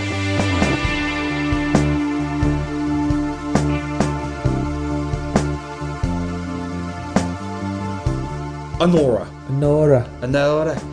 Well, it's award season, and this is one of the permanent fixtures. It is very good. Yeah, you can't really skirt around it, can we? No, it's not. I'm not going to be able to say much without basically saying that. Yeah. And for me, the cherry on the fact that 2024 was the best year for movies in quite a long time, I think. There was a lot of good stuff, wasn't there? Yeah. Like, because we're reaching the point now where we're doing our own awards. We're compiling our lists. A couple of episodes, you'll get our best and worst of the year. It's tricky. It is. It's difficult. There's a lot of good stuff that I'm not finding room for. It's both lists have been hard, to be fair, to decide what the worst and because we've had some really great films, but also among some of the worst ever. So yeah, it's kind of an interesting year for that. But no, I think if you listen to the podcast, you might cultivate the impression to some degree that we are eternal pessimists. Like, nothing's what it used to be like, and but no, you got to call a spade a spade. I think this has been the best year for films in a decade at least. I would say. I really think that. Explain the plot, the first act anyway. Yes. Yeah. Well, yeah, indeed. Yes. Yeah. Anora is a stripper / sex worker. Yeah. Or is she a stripper and she's decided to do sex work for this guy? I think she's probably done it before. Right. Okay. Yeah. Well, she's a stripper, and this Russian child comes in. Yeah, he's 20, isn't he? He's like 20. Yeah, exactly. He comes in. He takes a liking to her, so he pays for her services, her private services, which she provides. Mm-hmm. He kind of like forms a bit of a connection with her, and he goes, "Look, I'm going to pay you to be my girlfriend for a week, basically. For a week, yeah. Are you up for that?" And she goes, "Yeah, all right." Mm-hmm. They do that. Go to Vegas. They end up in Vegas at the end, and he goes, "You know what? If we were to get married, then I'd get a green card out of that, and you would be married, and you would get to enjoy the indulgence of this life that I lead." Yes. Because he's the son of like Russian billionaires, isn't he? So he lives this incredibly extravagant life. He's meant to be studying in America. Yeah, but he's not. He's just spending money and he's living at large and everything like that. You get to benefit from that. I get a green card. What do you say? And she's like, "Yeah, all right." Yeah. So they get married. And then these goons... I think we'll talk about the second act in a bit. Yeah, well, we're kind of at the second act at this point. Like, but let's kind of leave it there for now. Okay. Because I think it becomes a different kind of conversation almost. Yeah. But yes. So firstly, weirdly enough, this reminded me of Grand Theft Auto 4. Oh, right. It's cast of Russians living in Brooklyn's Brighton Beach. Okay. Sean Baker had made a few films beforehand, but he broke onto the scene with 2015's Tangerine, which was filmed on smartphones.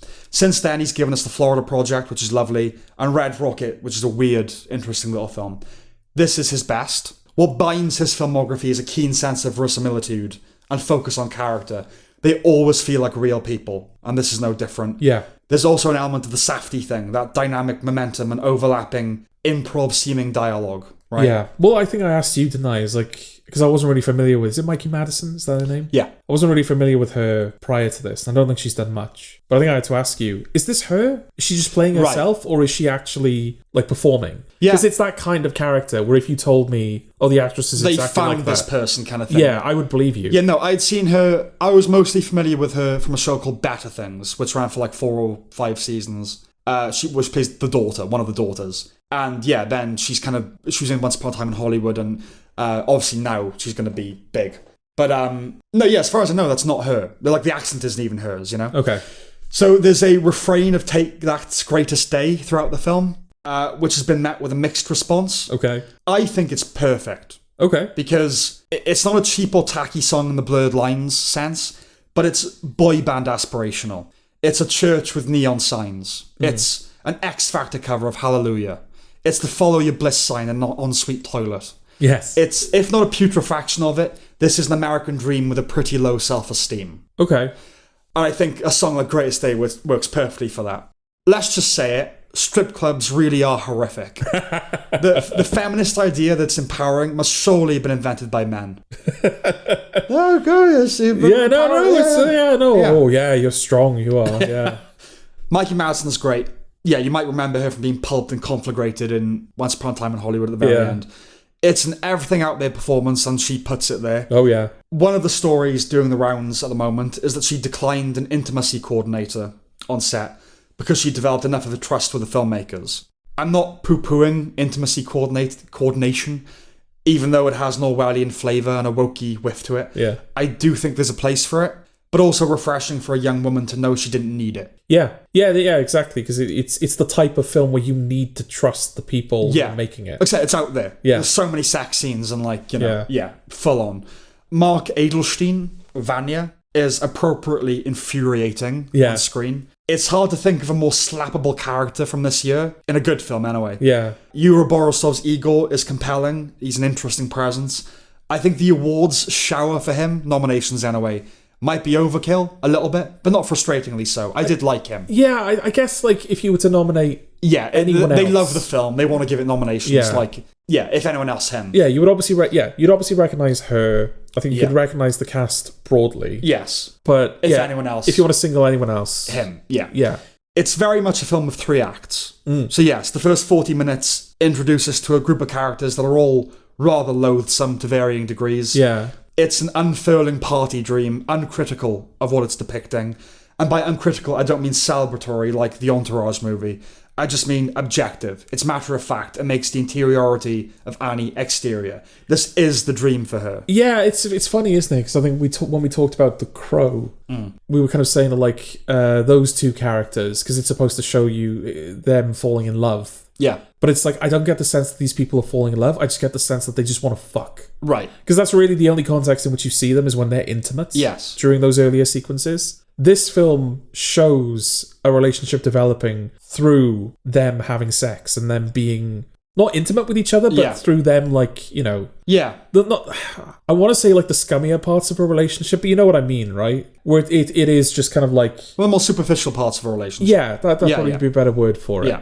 Yeah. Yeah, well, also, I think there's an interesting ambiguity around it that we will circle back to. Yeah. But like, you can see his relationship to her developing in real time. Yeah, but I'm kind of just saying that, like, whatever we might think of that dream, you know, she's a stripper, she just wants to she's going to marry a rich guy, and hey, I can be happy now, and whatever you think of it, the film is kind of showing that being realised. It's not going, oh, look at that silly girl. And it's not saying, hey, this is wonderful, isn't it? Party and drugs. Yeah. It's just showing it, you know?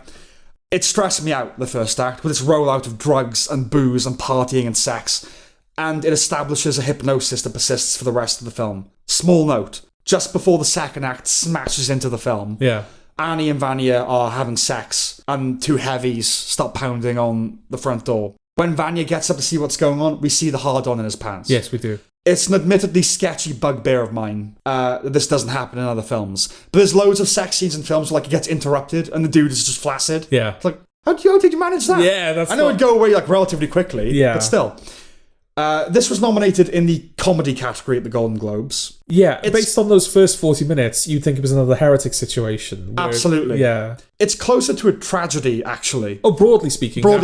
Yeah. But there are darkly comic elements, and most of that is the second act. Yeah. Which is basically an out-and-out farce. Yes. And it's brilliant. I suppose I was waiting for something to go wrong for these 2 young lovers, or something to go otherwise. I did think, like, when I was watching those first 40 minutes, thinking, like, this can't just be the film, right? It can't last. Yeah. It just feels too, like, it's just too much. It burns too brightly. Yeah, it's too loud. It's like, there's no way this can be you can sustain this for the whole thing. It's like, okay, it's okay, but, like, if this is what it is, like, I'm kind of tapping out almost. Like, but then, no, it knows that it can't do that. Yeah.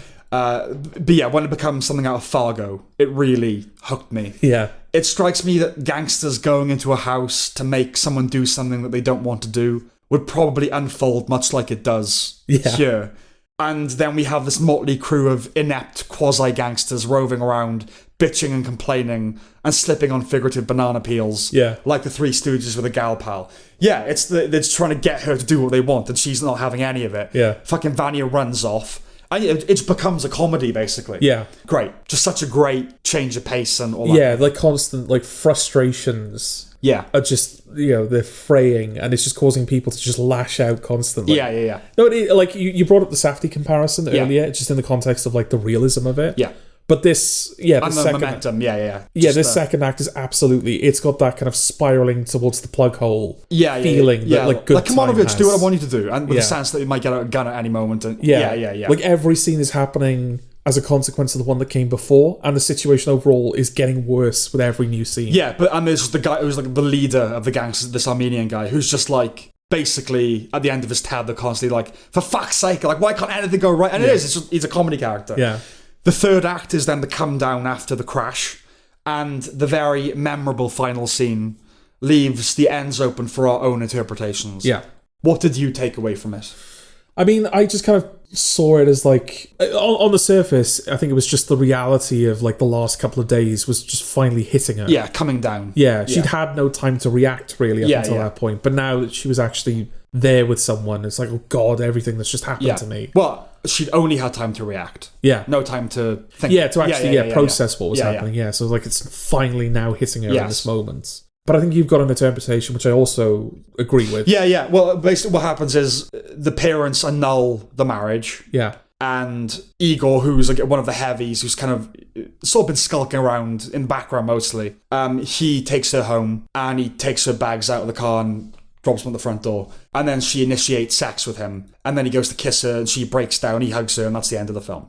So my take there is that in her world, every relationship with a man is transactional. And after Igor gives her the ring back, her engagement ring, and carries her bags to her front door for her without her having to ask, the only way to assert control is to make things sexual. Yeah. To make it a transaction. It's like, oh, he's done a nice thing for me. He obviously wants sex. Not even that. Just like, he's done a nice thing for me. Oh, God, that's real. That's a real thing. Well, I will now turn this into business. Yeah, well, I mean, that's why she cries, doesn't she? Because he goes to kiss her because he just genuinely likes her. Yeah, but that's past the point of denial is the point. Yeah. Like, when he just takes the door, she has an expression on her face like, oh, that, I didn't expect that. And I think she makes it sexual to make it a business relationship. You know what I mean? Yeah, so then when he tries to kiss her, it becomes clear to her that he genuinely feels something, which just shatters her worldview and leaves her broken. Earlier on, she accuses him of trying to rape her. And when he responds with incredulity, oh, I'm not a rapist. Yeah. She doesn't believe that's possible. It can only be that he was a coward. Okay. You know what I mean? Of course you wanted to rape me. You're a man. That's what men want, you know? Yeah. So when there's honest intimacy, she crumbles. I've heard other people say that she picked up on his attraction to her. So he was obviously eyeing her as an object. Like, how would she know otherwise, you know? And then it seemed like that might not be the case when he gives her the ring. So then when she initiates sex and he acquiesces, it confirms her perspective that all men are the same and want one thing from her. Oh, right. I think that's a stretch, personally. Yeah. It sounds like an old-fashioned joke, but I don't think it's reasonable to expect an unmarried man to reject a gorgeous young woman throwing sex at him. Yeah. It doesn't compromise his fundamental decency. It really doesn't. But I guess if you want to think that, it's there, because people are taking that away from it. Yeah. It's not the only element up for interpretation, which is interesting for a film that's so grounded, because it's all character and motivation based. Does she like Vanya? Well, I think that's what you were saying earlier about there being like an ambiguity. Like, because she fights the idea of divorce to the bitter end. Yeah. Literally tries to fight dudes. Yeah. And she seems eager to meet his parents and be part of the family. On the one hand, it's not like she's, not to condescend, but a sophisticated, well-educated woman. She might genuinely think a green card marriage is a whirlwind romance, and the next obvious healthy step is to meet the parents. Yeah. Cinderella was always lower class, but this is what a lower class Cinderella might look like today. Yeah. Or is she just trying to stay close to the money? I think it's probably a mix, right? Incidentally, we once had to write a modern adaptation of a fairy tale in uni, and I did something like Cindy Zaffarella or something like that, right. Who was essentially Anora. Okay. But Italian-American. But yeah, the film never presents her as a stripper with a heart of gold, that it's a feminist pursuit, that she's really a soulful intellectual that reads Proust when she isn't hooking. She's foul-mouthed, she calls Igor a faggot. She's a lower-class Brooklyn girl. Yeah. But it never looks down on her either. No. You feel her humanity and you grow to like her. Certainly after that final scene. It's very refreshing in modern cinema. Yeah. I really, really, really liked it. Yeah, absolutely. No, it's interesting, isn't it? Because it's not until she kind of is confronted with the reality that Vanya is just like a mama's boy. He's just going to do whatever his parents tell him. Yeah. And sort of to hell with what he wants. Yes. That's that is finally the moment where she gives up on the idea fuck you, and of like keeping the marriage. Yes. So it's like he doesn't fight for her at all. Yeah, and so it's weird because it's like it's not until that moment where she realizes that she's alone in that fight. Yeah. That she gives up. Mm-hmm. But again, it could go either way because it's like, well, if he doesn't want me, then I've got no chance staying close to the money. Or it could just be that she's genuinely offended that she assumed, well, no, we're in this together. Yeah, because I mean, early on when she first, it's a job, right? Like she goes there, he pays her. And she laughs, not laughs at him, but like you can see her being amused. Yeah, when he doesn't last long. He comes quickly, right? Yeah. I was like, oh yeah, it's a client, there's no like a real affection there. When later on, when they've hung out for a week and she's basically just like in her undies and they're playing video games, it's like, this is what rich people do. They pay women to just kind of be around them and in scantily clad, So I don't know. I think it's a mix. I think she probably, I think it is like the American dream for her, as grubby as that is. But there's a degree of cynicism there as well. It's up for interpretation. That's what I like about it. Yeah. But that's all. I mean, that's everything I have to say about it. Yeah, I mean, I don't want to kind of lay the film out more than we have. No, because it's something that you really need to see for yourself. Yeah, I think. But it's very good. Yeah, another high recommendation among the best of the year. Yeah.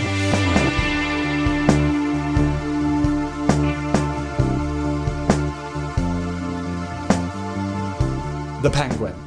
What noise does a penguin make? Is it? I don't know. I thought that was a seagull. The birds. I mean, like. Yeah, that's a seagull. Yeah. Okay, a penguin would be a southern seagull. Yeah, because I was going to make a penguin noise, but I was like, I don't actually know what a penguin sounds like. Well, they sound like... It's just like flippers, slapping. Like slappy sounds. Yeah. Flippy, slappy, kind of, slippery sounds. The penguin. Yeah. Okay, all right. Okay. Well, when I wrote this note, this made sense, but for such a pervasive show of the moment, well, God, how old is it at this point? Which was an impression generated by the unsolicited volley of memes I've parried, I wish I had more to say, really. Okay. We all know what it is, right? It's a spin-off of The Batman, starring Colin Farrell as the Penguin. Yeah, but also kind of not, because while it is very much a spin-off of The Batman, and the status quo in the show has kind of jumped off from what happened at the end of the relationship to it's not like, oh, you have to have seen The Batman and it's all interlinked. Yeah, not like that. But it is a spin-off. It is a it's a continuation of that world. Yes, if not that story. Yes, but it's almost like not connected in any meaningful. Batman is not in it. No. I think the Penguin is kind of the only Batman character to like have any as far as role. I can remember. Obviously, you've got like the Maronis and all that kind of stuff. But yeah, it's basically just Colin Farrell and this other cast of people, isn't it? Yes. Colin Farrell really is great. Yeah. I'm a big fan of his in general. Yeah. It's hard to look away from Cobb. I'm not just because of his unique visage. It's a magnetic embodiment. Kristen Milioti is also excellent. I've seen a lot of posts claiming that she carries the show because women, but she doesn't. She's great, but it's definitely a two-hander. Yeah, they're both really good in it. Like you said, it's I think Cobb is the more magnetic of the two. I don't know. I think he is just because of how strange he looks. Like, okay, in that sense, yes. But I think in terms of performance. Especially since he's the only person in that world that looks like that. Yeah. Everyone else is just a normal person. And I feel like there were a couple of instances where they tried to give a bit of more of an identity to each character. Like, was it Victor Aguilar? Yeah, sounds right. Who, like, that really sounded like a comic book character. Right. So I looked him up. It's like, I wonder what comic he's from or what villain he's supposed to be. Yeah. And I think he's an original character for the show. Yeah, okay. I was like, that's good because he does... His assistant. The kid that teams up with the Penguin, or the Penguin kind of like brings him into the... It's like, no, that sounds like a comic book character, but it's not. It's like they made him up. Yeah. Like, he's got a stutter, so it kind of gives him a bit of his own like little iconography, his little idiosyncrasy. Kristen Miliotti's mental. Kristen Miliotti's mental. But a lot of the characters, they're just people. Like, it's just normal gangster people. Normal gangster people in a normal gangster world. Yes. And Colin Farrell is not that, because he looks like that. He's a comic book character. He drives that ridiculous purple car, and it's like, no, this guy stands out. Yes. And he says, "Hoi," and He really does, doesn't you he? You owned it, kid. Yeah. Yeah, he's a really strong accent. Really strong, yeah. Yeah, was her... She's doing her own voice. She's not... It has a hint of Italian-American, but it's not. It's not, hey, fucking get over here. It's not and some of her dresses are quite verbose. Yes. Especially towards the end of the show. But mainly she's just like a person. Well, it's like kind of tacky Guido sort of. Yeah. It felt like the pilot in particular had noticeable CG, which is something I recall not being the case in the Batman. It's a TV budget, isn't it? Yeah, I know. The smaller budget is on display, if not starkly. There's an artificial tint to the visuals. Again, same in the Batman, which I find unappealing. Okay. And I wasn't a fan of the aesthetic in general, really. Okay, I just remember being quite brown, the show. It's brown, yeah. It's pretty grim. Many of the scenes where the gangsters ring of cliche, like, hey, pay him some fucking respect, all that kind of thing. Yeah. Episode 3 was good. Which was showing 3? Vic, showing Ramsey Flea's story. Yeah. Episode 4 was solid, but some people have called it one of the greatest episodes of television ever committed to memory card. And I think that can only come from someone that hasn't seen much television or can't remember much television. No, but I can certainly see how one would reach that conclusion. It's good. It's not one of the best ever things evs. Yeah. You know. But it conducts itself like an episode of that caliber, doesn't it? Because it's an event episode. It's an event episode where you learn about Kristen Miliotti's situation. Yeah. Her backstory. And you see that character does go on a proper journey, because when they initially flash back to her back when Colin Farrell was her driver, and I think it was like 10 years or 12 years before the events of the show take place, so before the Batman as well. She does feel like a different person. She does. Like, oh, this character does actually go on a proper journey here. Yeah. She does have quite a fall. Well, this is what a lot of people are discovering Kristen Milioti through the show. I've been a fan of hers for quite a while. Yeah. The Wolf of Wall Street is the thing. Other thing people, oh my god, she was in The Wolf of Wall Street. And now they go back. No one's mentioned Fargo, which is the best she's been in anything. Right. She's brilliant in that show, season 2. But no, I love Kristen Milioti. I think she's a really great actress. Yeah. She's even in The Sopranos very briefly. But wow, okay. Yeah, it's well paced, and it does portray a rise to criminal dominance effectively. There are long dialogue scenes, especially early on, and long by the standards of comic book adaptations anyhow. And that was refreshing. But this isn't really a comic book adaptation, to go back to kind of what you were saying. Yeah, it almost does it a disservice to think of it in that context. It's better to think of it as just a show that exists rather than, oh, this is the next installment in Matt Reeves' Batman series. In which case, why Batman? Okay. Well, I guess this is the core of our disagreement, I think. Yeah, well, that's the thing, because on the surface, there's a lot of stuff that this show is doing that, oh, good, a show is finally doing this. Like a show in like a superhero show. Okay. Is finally doing this. For example, we've talked multiple times, not just about shows, but about films. Yes. Where the main character is a villain, and they sanitize them. Right. Like Loki or Venom, where it's like, oh, he's just a goofball now. Yeah. The Penguin is not. The Penguin is a fucking bastard. Yes. When he comes back in the Batman 2, he needs to be a villain again. And so you can't... Yes, exactly. Yeah, exactly. But yeah, there's no like... I mean, you learn about his history and everything, but it's not a case of, oh, like, I understand him now. I understand why No, I mean, he like behaves the way he does. In his childhood, the rest say, not an origin story necessarily, it is that, but a baptism of evil. Yeah. He does this thing that's pretty indefensible. Yes. I was like, yeah, okay. He's a bad guy. Yeah, and it was a really nice twist, I guess, in the final episode, where it's kind of confirmed that his mother always knew that he did that. Yeah, and hates him. Yeah. And he's using him. Yes. Because it completely shatters his vision of his mother. Yeah, he's a proper mama's boy. Like, that's that's his life. I mean, that's what kind of motivates his evil act, isn't it? Yeah. He wants her all to himself. Yeah, basically. Yeah. And then, to find out that all along, like, this character where you don't really trust her anyway, because she's got some condition. Well, she's not a reliable narrator. Yeah. But then to learn that about her, it's like, okay, good. She's always kind of feared him and loathed him, and yes. Yeah. Well, and that's the final nail in the coffin, isn't it, of his ascension to supervillainy. Yes. Yeah. So it's like, oh, good. It's a show about a villain that's actually about a bad guy. That's true. That's really good. And it's a show that it's connected to a broader universe, but it doesn't get bogged down in feeling it's not littered with gratuitous cameos. It's not littered with gratuitous cameos. It doesn't feel like it needs to broadly mirror the tone. And, we were sort of talking about, like, there's a hegemony to Marvel projects now where they all kind of feel the same. Do you mean homogeneity? Homogeneity, okay. Yeah. So, hegemony is something else. hegemony is the dominant cultural discourse.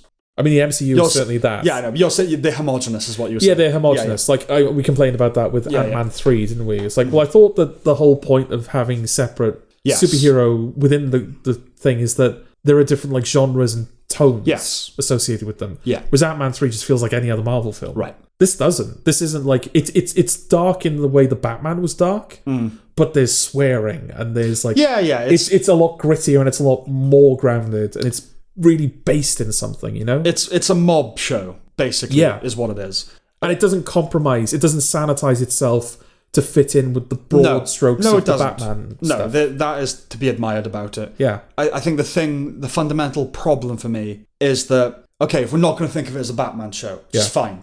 A lot of people will say, you know, best superhero movies ever, The Dark Knight. People go like, oh, but it's not a superhero movie. No, it is, but it's also more than that. It's a superhero movie and a crime epic and these other things. Well, I think you said before, didn't you? It is a crime epic. Yeah. And it's good to think of it as a crime because obviously it was inspired a lot by Heat as well, wasn't it? But it's a show. It's a film where Batman is still at the heart of it. Yeah. It's a Batman film. Yeah. It's not embarrassed to be a Batman film. No. It is a Batman film. And, you know, so it is the best Batman film. And so if we're taking this out of that kind of conversation, because I would agree, it's like, is it the best Batman thing? But it's not really a Batman thing. No. Okay, so then it lands in the territory of crime drama. And my only contention is that there are loads of better crime dramas. For a Batman villain show, this is the best. Yes. It's peak. For a crime drama, it's moderate. It's mid-range good. Okay. You know what I'm saying? But it's not a bad show, though. It's not a bad show. Yeah. It's not a bad show. I suppose I'm reacting to a culture at the moment that is lapping this up. And so it's the best thing since sliced bread. It's like, no, it's all right. For a Penguin show, it's really good. It's the best thing since sliced bread in a certain context. For a Batman TV show, it's very good. Yeah. For a show, it's all right. Okay. Oh, okay. Better than all right, not brilliant. No, because I think good. It's still like well written and it draws a well drawn character. Like I said to you, didn't I, that when I go back to Batman 2022 now and I see those brief moments with the Penguin, or when we see whatever involvement he's going to have in future stories, when I see him again, he's going to mean more to me now because he's sure. I've spent more time with him, and he's a well drawn character now. He's not just a good performance. It's a good show. Yeah. But it's not as good as The Sopranos. I'm not saying everything has to be, because something has to be the best. Yeah. But it's not as good as The Sopranos, or, to me, Boardwalk Empire, or The Wire, or plenty of other crime dramas. So, like, in that realm, I'm never going to watch The Penguin again. Okay. I'm done with that. Like, I got everything I needed out of it. But for a comic book TV show, A+. Among the best. Do you know what I'm saying? Yeah. It's how you look at it. And at the end of the day, you just have to look at it as a show. And as a show, I thought it was perfectly good. Okay. Not brilliant. Not 5 stars, 3.5, 4. Okay. Yeah. Yeah, I would lean more towards 4, I suppose. Yeah, well, maybe. You could convince me into 4, Yeah. But it's not 3. So 3.5 to 4 is kind of where I'm at with this. I think the Penguin's much better. I don't want to put it in the same camp in that way. I think it's poised to mostly appeal to the Joker crowd. I think that class, I know you're enjoying it on a different level, but the people who love Snyder and that kind of thing, they're going to lap the Penguin up. Oh, where it's kind of like... comic book, but also like swearing and violence. It's finally okay to like this. I don't have to be embarrassed that I like this anymore because it's mature and it's... Exactly. Okay. Yes. When or if they grow up, right, they'll realise this isn't a masterpiece. But when all the pieces were laid out on the board and we approached the climax, I did enjoy it for what it was. That's kind of all I got to say, really. Sounds like I'm giving a negative review, and I'm not. I mean, 3.5 out of 5 is good. It's positive. It's a reactionary review. Yeah, I think that's fair enough. Yeah. Because I see what you're saying. That I'm thinking of it just as a show that exists in a genre as opposed to a show that exists in a universe or a show that exists in a system. Yes. Like the system of like superhero things. Yes. I like I said, I like a lot of the creative choices that were in it. I think that the swearing and all that kind of stuff, ultimately it's a Batman thing, and that goes back to the conversation we had in Batman 2022, which is, should Batman be inaccessible to younger audiences like that? Like these films are making him? Yeah. But then again, there's like 8 other versions of Batman that are probably like active at the moment that kids can go and enjoy. There's no reason they couldn't watch like Cape Crusader or just like any like Batman child-friendly TV show that's... Yeah, what if I want to go to the cinema to see Batman, though? Well, you can't. Well, there you go. I think it's no one's fault. Yeah. But I think we did jump the gun on Batman a little bit. I know The Dark Knight was kind of pushing it with... Obviously, it's a very mature film in loads of ways. Yeah. But that was pushing it with, like... It's getting to a point now where, like, kids, it might not be advisable to take them to see it. Yeah. And I hear a lot of people say, like, oh, why isn't it for kids anymore? I mean, I was 13 when The Dark Knight came out, and I loved it, obviously. Like, younger than that, 10 or below, probably not. Okay. It was too hard for me to really understand, you know. Yeah. And why doesn't he kill the Joker? Like, why at that time in life, my brain would have been informed by Cliffhanger and Die Hard and all these things. Yes. Yeah. Exactly. Anyway, but yeah, no. Yes, it is a shame that Batman's gone like not as mature as it has become. But yes, for this on an HBO show, it's fine. Yeah, because I feel like not having that kind of stuff would have held it back, and it would have felt like a sanitizer. You can't do gangsters who like torture him with what they in the second episode or whatever. What do they do to him? It's like a grim torture that they do to him. Yeah, can't remember what it is. Something to do with nails, is it? Like his fingernails, or I can't remember what it is. But like that, and they don't swear. I mean, that's always been a weird kind of quirk of television anyway. Yeah. Lucy Kay talks about it. Like, I wasn't allowed to say cunt or whatever once on my TV show. But then I turned over to The Shield. And there was a dead woman with a puddle of cum on her stomach. Yeah. It's like, but I can't say...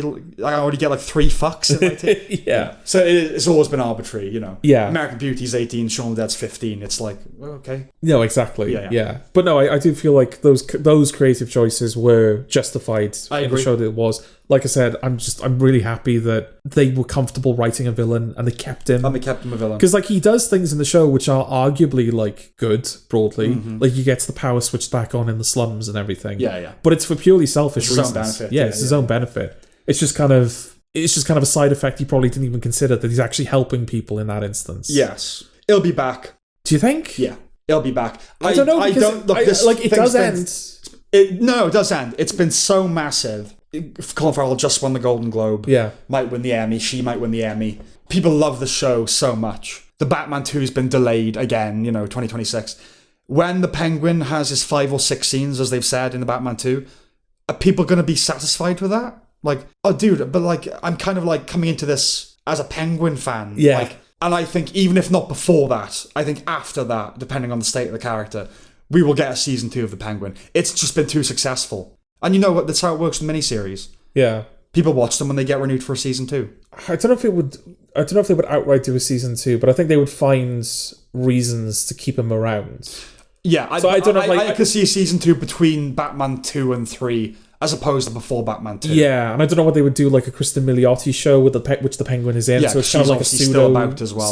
Season 2. Yeah. But then again, I think Catwoman and Kristen Milioti connect at the end, don't they? Which is kind of a nice little resolution for her character. Yeah, it's like she's found someone finally. Yeah, maybe that's film fodder as well. Like it could be film fodder, but maybe they'll do like a Catwoman TV series that the Penguin gets put into. Yeah. I do think that like they've done enough with this character now that it would kind of be a shame if he just became I agree, that's enough. Wallpaper again. That's enough. He's become the Penguin. Like, that's it now. Yeah. He has his high-rise loft evil man apartment. Yeah, he's done. But that's not how many people think. No, no, absolutely not. So that's all I got for the Penguin. Yeah, I'd recommend it. I would as well. Yeah. I would also recommend it. Yeah, I think it's worth it. Okay.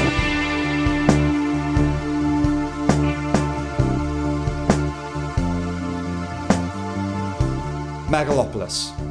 I see your game, Sam. What's my game? Putting it last? No, well, not just that. We watched Megalopolis directly after watching Wicked, and I know what you did. What? You made me. Well, I asked you. I sat through a musical with you, and you were like, "Right, I'm going to show him." Okay. One of the worst things he's ever seen. So he'll think Wicked is better. So he'll give Wicked a fair shake. Okay, I was contextualizing Wicked for you. Yeah. Okay. Well, if people know anything about this, they'll know that Francis Ford Coppola put up his own money to make it outside the studio system. He has a very fraught history with Hollywood and the money men. He created his own studio back in the day, Zoetrope, that was conceived to put the power in the hands of the auteurs and foster a community of artists. That almost collapsed after the production of their first film.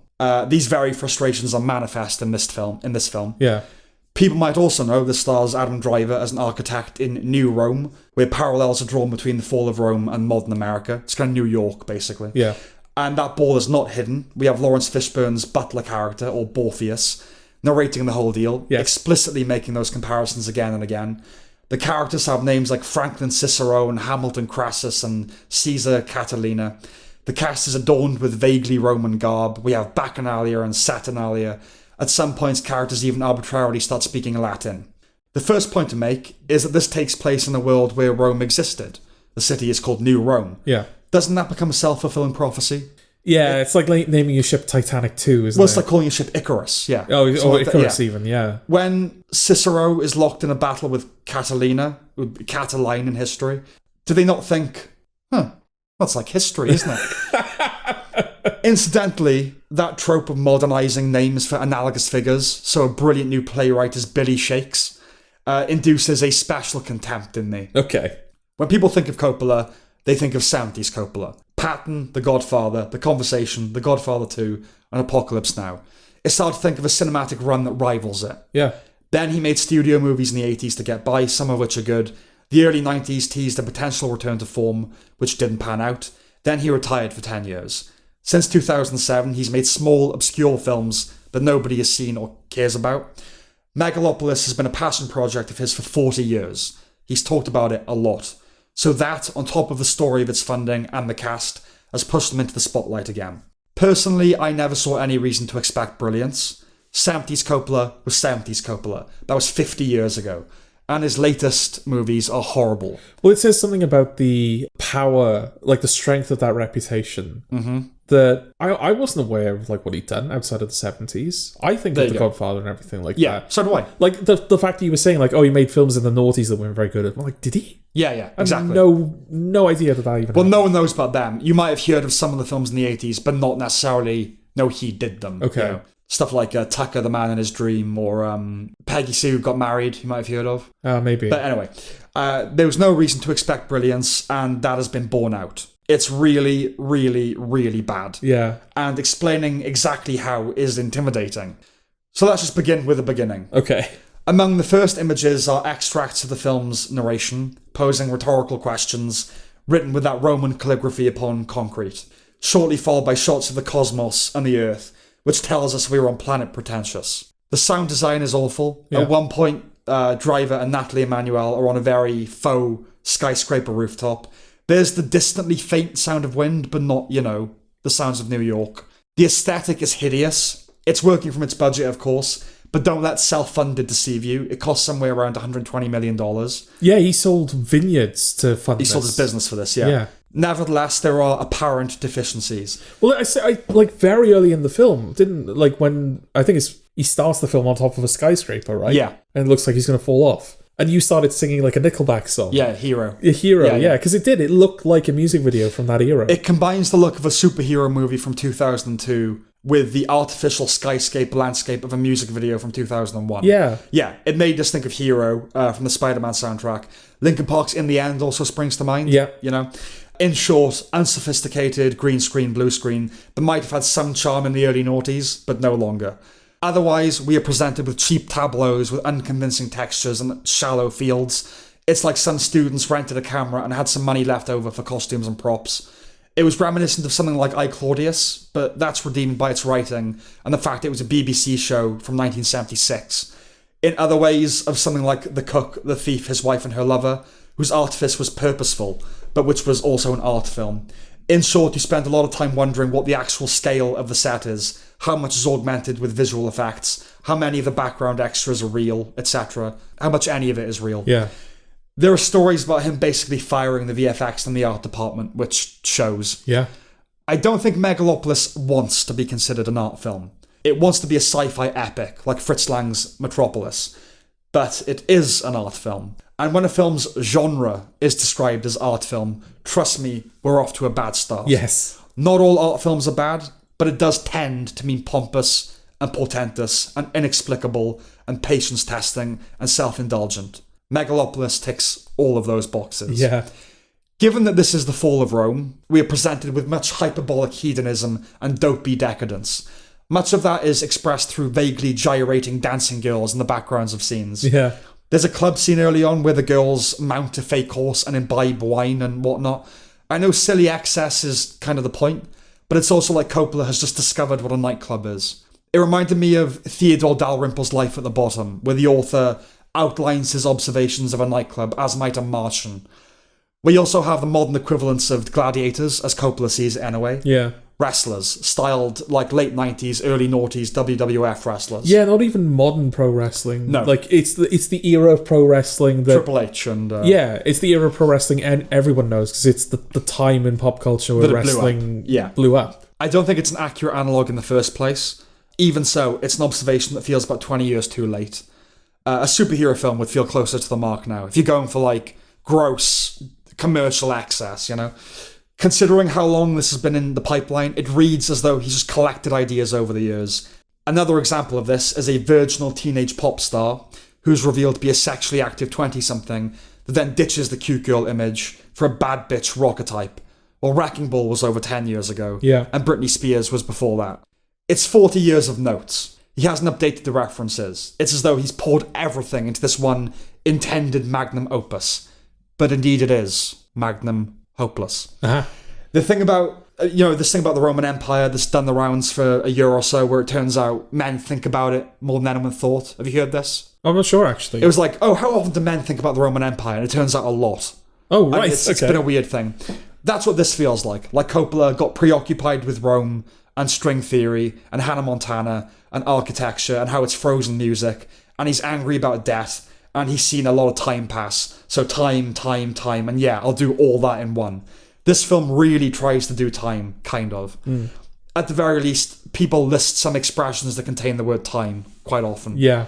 And also, Adam Driver can freeze time. In the film, yes. But doesn't for most of it, for whatever reason. Yeah, he's an architect who can do that. Yeah. Megalopolis is a mission statement, a thesis. It conducts itself as one. The core problem, or one of them, is that it's not clear exactly what that is. Shia LaBeouf, for instance, plays a bratty inheritor-to-be who at one point dresses in drag, which harkens back to the gender play that helped mark the end of the Roman Empire. But that feels like a conservative point, because LaBeouf is not presented as being remotely sympathetic. He's an outright villain. So the film is saying, look at this foolishness. Even says revenge tastes best when wearing a dress. But later on, LaBeouf does functionally become Trump, or at least Trump in Coppola's mind.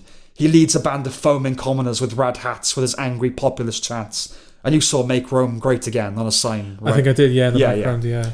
Incidentally, at one of his rallies, there's also a tree stump that's been sculpted into a swastika. What is that character? Yeah.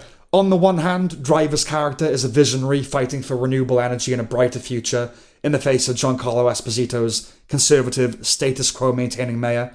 On the other, he's a victim of the evil caprice of cancel culture, who's later vindicated. You could say it has layers, but it doesn't. Yeah. It's a confusing, but more so confused manifesto. Ultimately, I'd say it lands on a vague, yet galling progressivism, punctuated by the film offering an alternative pledge of allegiance. Adam Driver is fucking acting. Oh, he certainly is, isn't he? He has spoken of how this was his favourite ever filming experience, which would make sense, because stories abound about its improvisational nature. Yeah, like having seen it now, because we were watching it, weren't we? And there were just some scenes where it was looking at Adam Driver's performance and a lot of the decisions he was making. Yeah. I was thinking, like, I don't see how this could possibly be on a script. Exactly. Like, just as it is. Yeah. It's the type of performance where you have to work with the performer, or the performer has to take the script and then be given free reign. Yeah. And to kind of learn that there was a lot of improvisation going on, that kind of unlocked it a little for me. So Coppola it makes said, a lot of sense now. He improvised. A lot of it was improvised. Yeah. There's a sequence where Driver's leading Emmanuel through a crowd, and it's like he's pulling a rope and she's responding to it. Yeah. He said that was an acting exercise. But he thought, oh, that looks good. We'll just actually do that. Right, okay. Yeah, it's that kind of thing. Yeah, I think there's a moment, like, early on, it's like the first scene he spends with Aubrey Plaza, like, alone in a hotel room. There's a moment where he kind of walks up to the bed and just does, like, this little 360 spin. Yeah.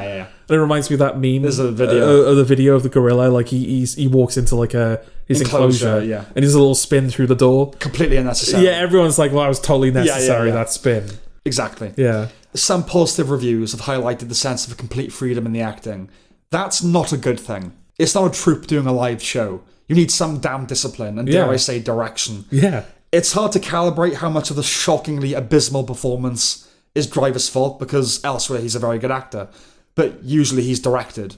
He makes these idiosyncratic movements and speaks with this goofy, insincere authority. He conducts himself with imperiousness that's highly slappable. The reception for this film indicates that it's Marmite. It's the type of film whose scope and ambition, even if it exceeds its reach, can win people over. It's close to like 50% on Rotten Tomatoes, isn't it? Marmite, right? Yeah, ridiculous. I do see that. But I am so on a different wavelength. There's no meeting in the middle. But I can see folks being... Deceived sounds patronising. Okay. But the film tells you it rings of something virtuous and commendable. All to say that Driver behaves as though he's on course for that Oscar. Down to his rendition of Hamlet's to be or not to be speech. Yes, it even does that. Yeah.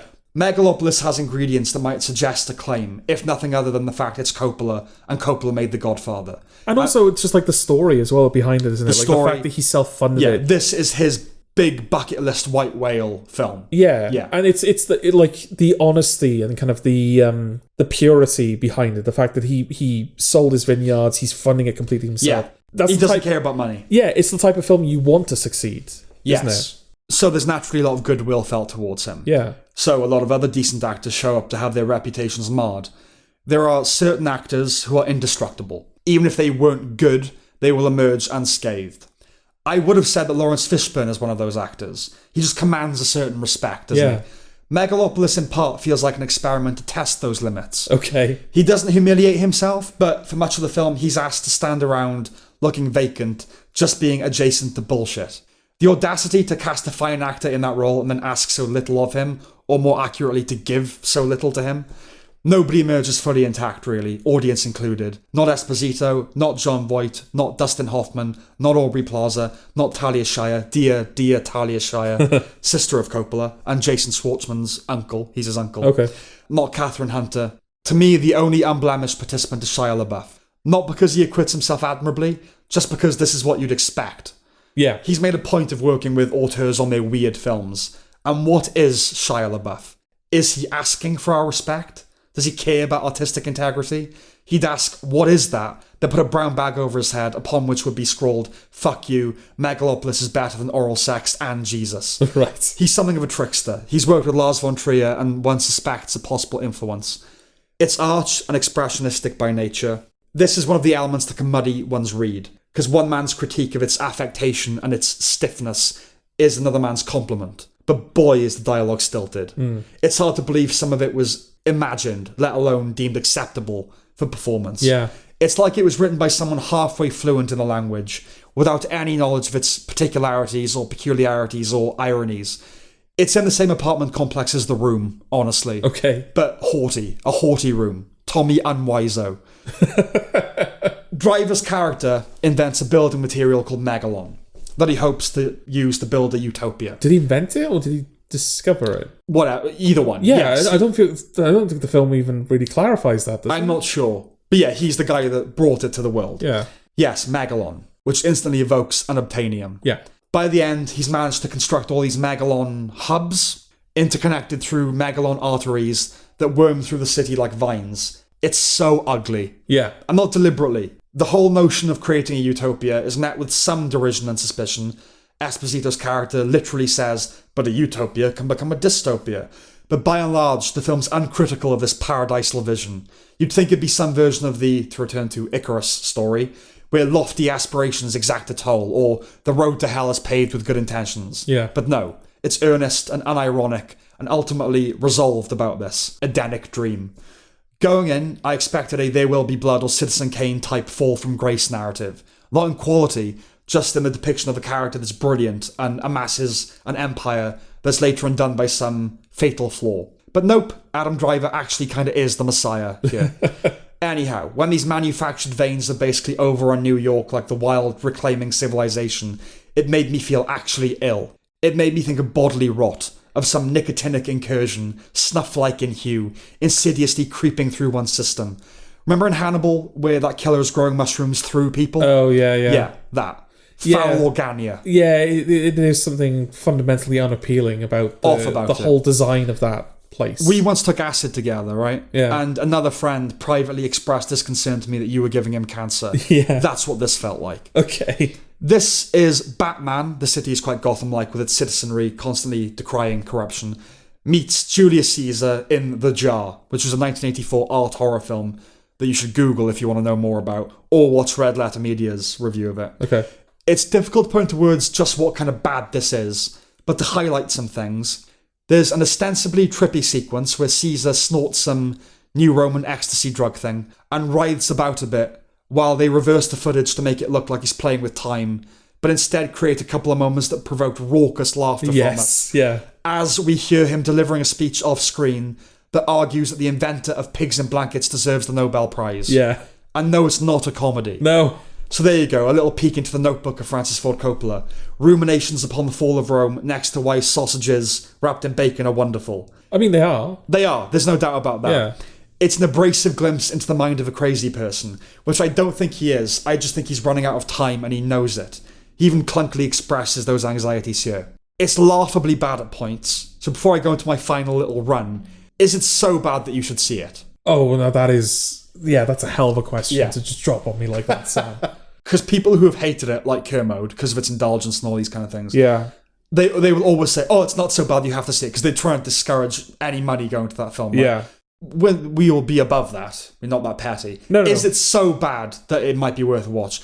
I can argue yes. It's boring at times, but it is laughably bad at points. Yeah, don't watch it on your own.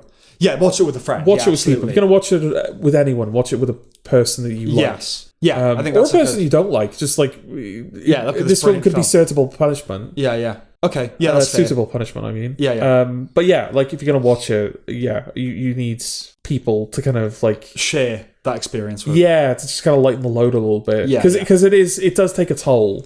It does. We kept checking the time and it kept not going as... Passing, ironically. Yeah. Okay, so the following will sound like an ageist point, but I think most great art is created by young people. Whenever an artist dies young, by their own hand or otherwise, we romanticize it. Maybe we shouldn't. But there's something about the inability of time and the world to denude one of one's spirit. There are exceptions. Bowie was creating great music up until his death, but he was rolling with the tides. He was singing about age and illness. Eastwood still puts out the occasional good film, but he's not an auteur. He's a workman. Megalopolis is the kind of film you want to make when you're in film school, when you're 18 and you're thinking about the universe. It's overstuffed with concepts to extents at once schizophrenic and somewhat laudable because it has energy. It's bursting at the seams to cum its ideas into your brain. It has a youthful exuberance about it, but it's unfocused. You can read into that what you will. For me, I tend to go back to the time is running out thing. He's 85. The car is hitting its limit on the mileometer, but there's more petrol in the tank, so it's all got to be ignited now. Yeah, and it's like... I don't know how much reach this film has had, broadly speaking. I don't know if this is something that most people are aware of, or whether it is kind of like a little... film people know about it. Mm-hmm. But like I go back to what I said earlier, where you had to inform me that he'd had a career after the 70s that I just wasn't aware of. And I do kind of try to keep up with film and the history of it and everything. But there's just something sad, isn't there, about the fact that this might be... His last film. Yes. He created The Godfather, which many people say is the best film ever. I think he's happy with it. Like, he's content. So, like, it's not depressing. Do you know what I mean? Because he's proud of what he's done. But yes, because he's approaching the end, even if it's 15... If you listen to 100, right... It's going to be among his last films, if not the last one. And so there's a lot of talk in Megalopolis. Yeah. A hell of a lot. At one point, Emmanuel's character says to her father, don't say your own philosophy, embody it. I think Coppola should have taken his own advice. Yeah, absolutely should have, yeah. But there was a fundamental offness at the heart of the film, aside from everything else. And I think it's the fact that all of this zeal and horn of more than plenty of notions and commentary is coming from someone that doesn't have much skin in the game. We talk about planting trees that we won't live to see grow, or about children and their children, and if that's what this is, it's noble. To worry about providing a future does make sense at his age, and to worry at all is worthy of respect. But just put your feet up, Francis. Yeah. Just leave the righteous anger to the younger folk, who might see the benefit of any change their words affect.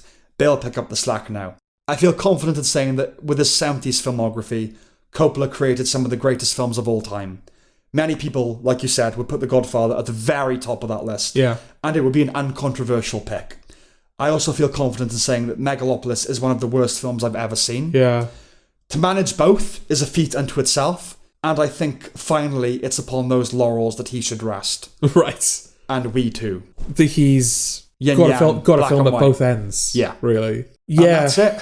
Yeah, it's quite something, isn't it? Because, and up until this, I was confident Blood and Honey 2 was going to be the worst of the year. Yeah. Well, let's not blow our load, because we have that episode coming up. Let's not say what we think about. No. I'm just saying that, for me to even... For that to even be called into doubt. Yeah. As, a possibility. It's Right. there might be a film worse than this. Yes. Because, Zack Snyder, Rebel Moon 2 is down there for me. Mm-hmm. And we take any opportunity we can to kind of remind people that we're not fans of Snyder. Yes. And we talk so much about, the horrible thing about Blood and Honey 2 is that, it is an indie project at the end of the day, but it's got this black, rotten heart. Yeah, cash grab cynicism. Yeah, that really doesn't belong in indie cinema. Yeah, and that's kind of what makes that film feel so much, ickier than it probably tacky. is. Yeah. So the fact that there's now this other film, right at the end of the year, that is now, a contender. A contender. Yeah. That really must be something It's funny because I awful, remember, back in 2023, early 2023, maybe just after the last Oscars, when it's what's going to win next year? And we only knew that there were films coming out and who was directing them. Yeah. Megalopolis was the first film that I saw being okay, the front runner for Best Picture, let's say Megalopolis. Yeah. No. Which feels insane now. Insane now. Yeah. This has been a year with some really, truly awful films. I won't say where it ranks, but I will say it is one of the worst films I've ever seen. Yeah. And that's kind of that's all I got. What else is there? So is it a recommendation, though? Again, it's if you want to hate watch it with a friend, yes. Yeah. But it has to be someone who knows film. It's not so bad that even someone who's not into film will find it funny. Yeah, I'd agree with that. You need to know why it's bad, and you need some film education or general, But yeah, on that level, on every other level, no. No. It's an atrocity. Yes. Yeah. It really is. And that's all we have. I believe so, yeah. So we'll see you next time. All right then. Bye. Bye-bye.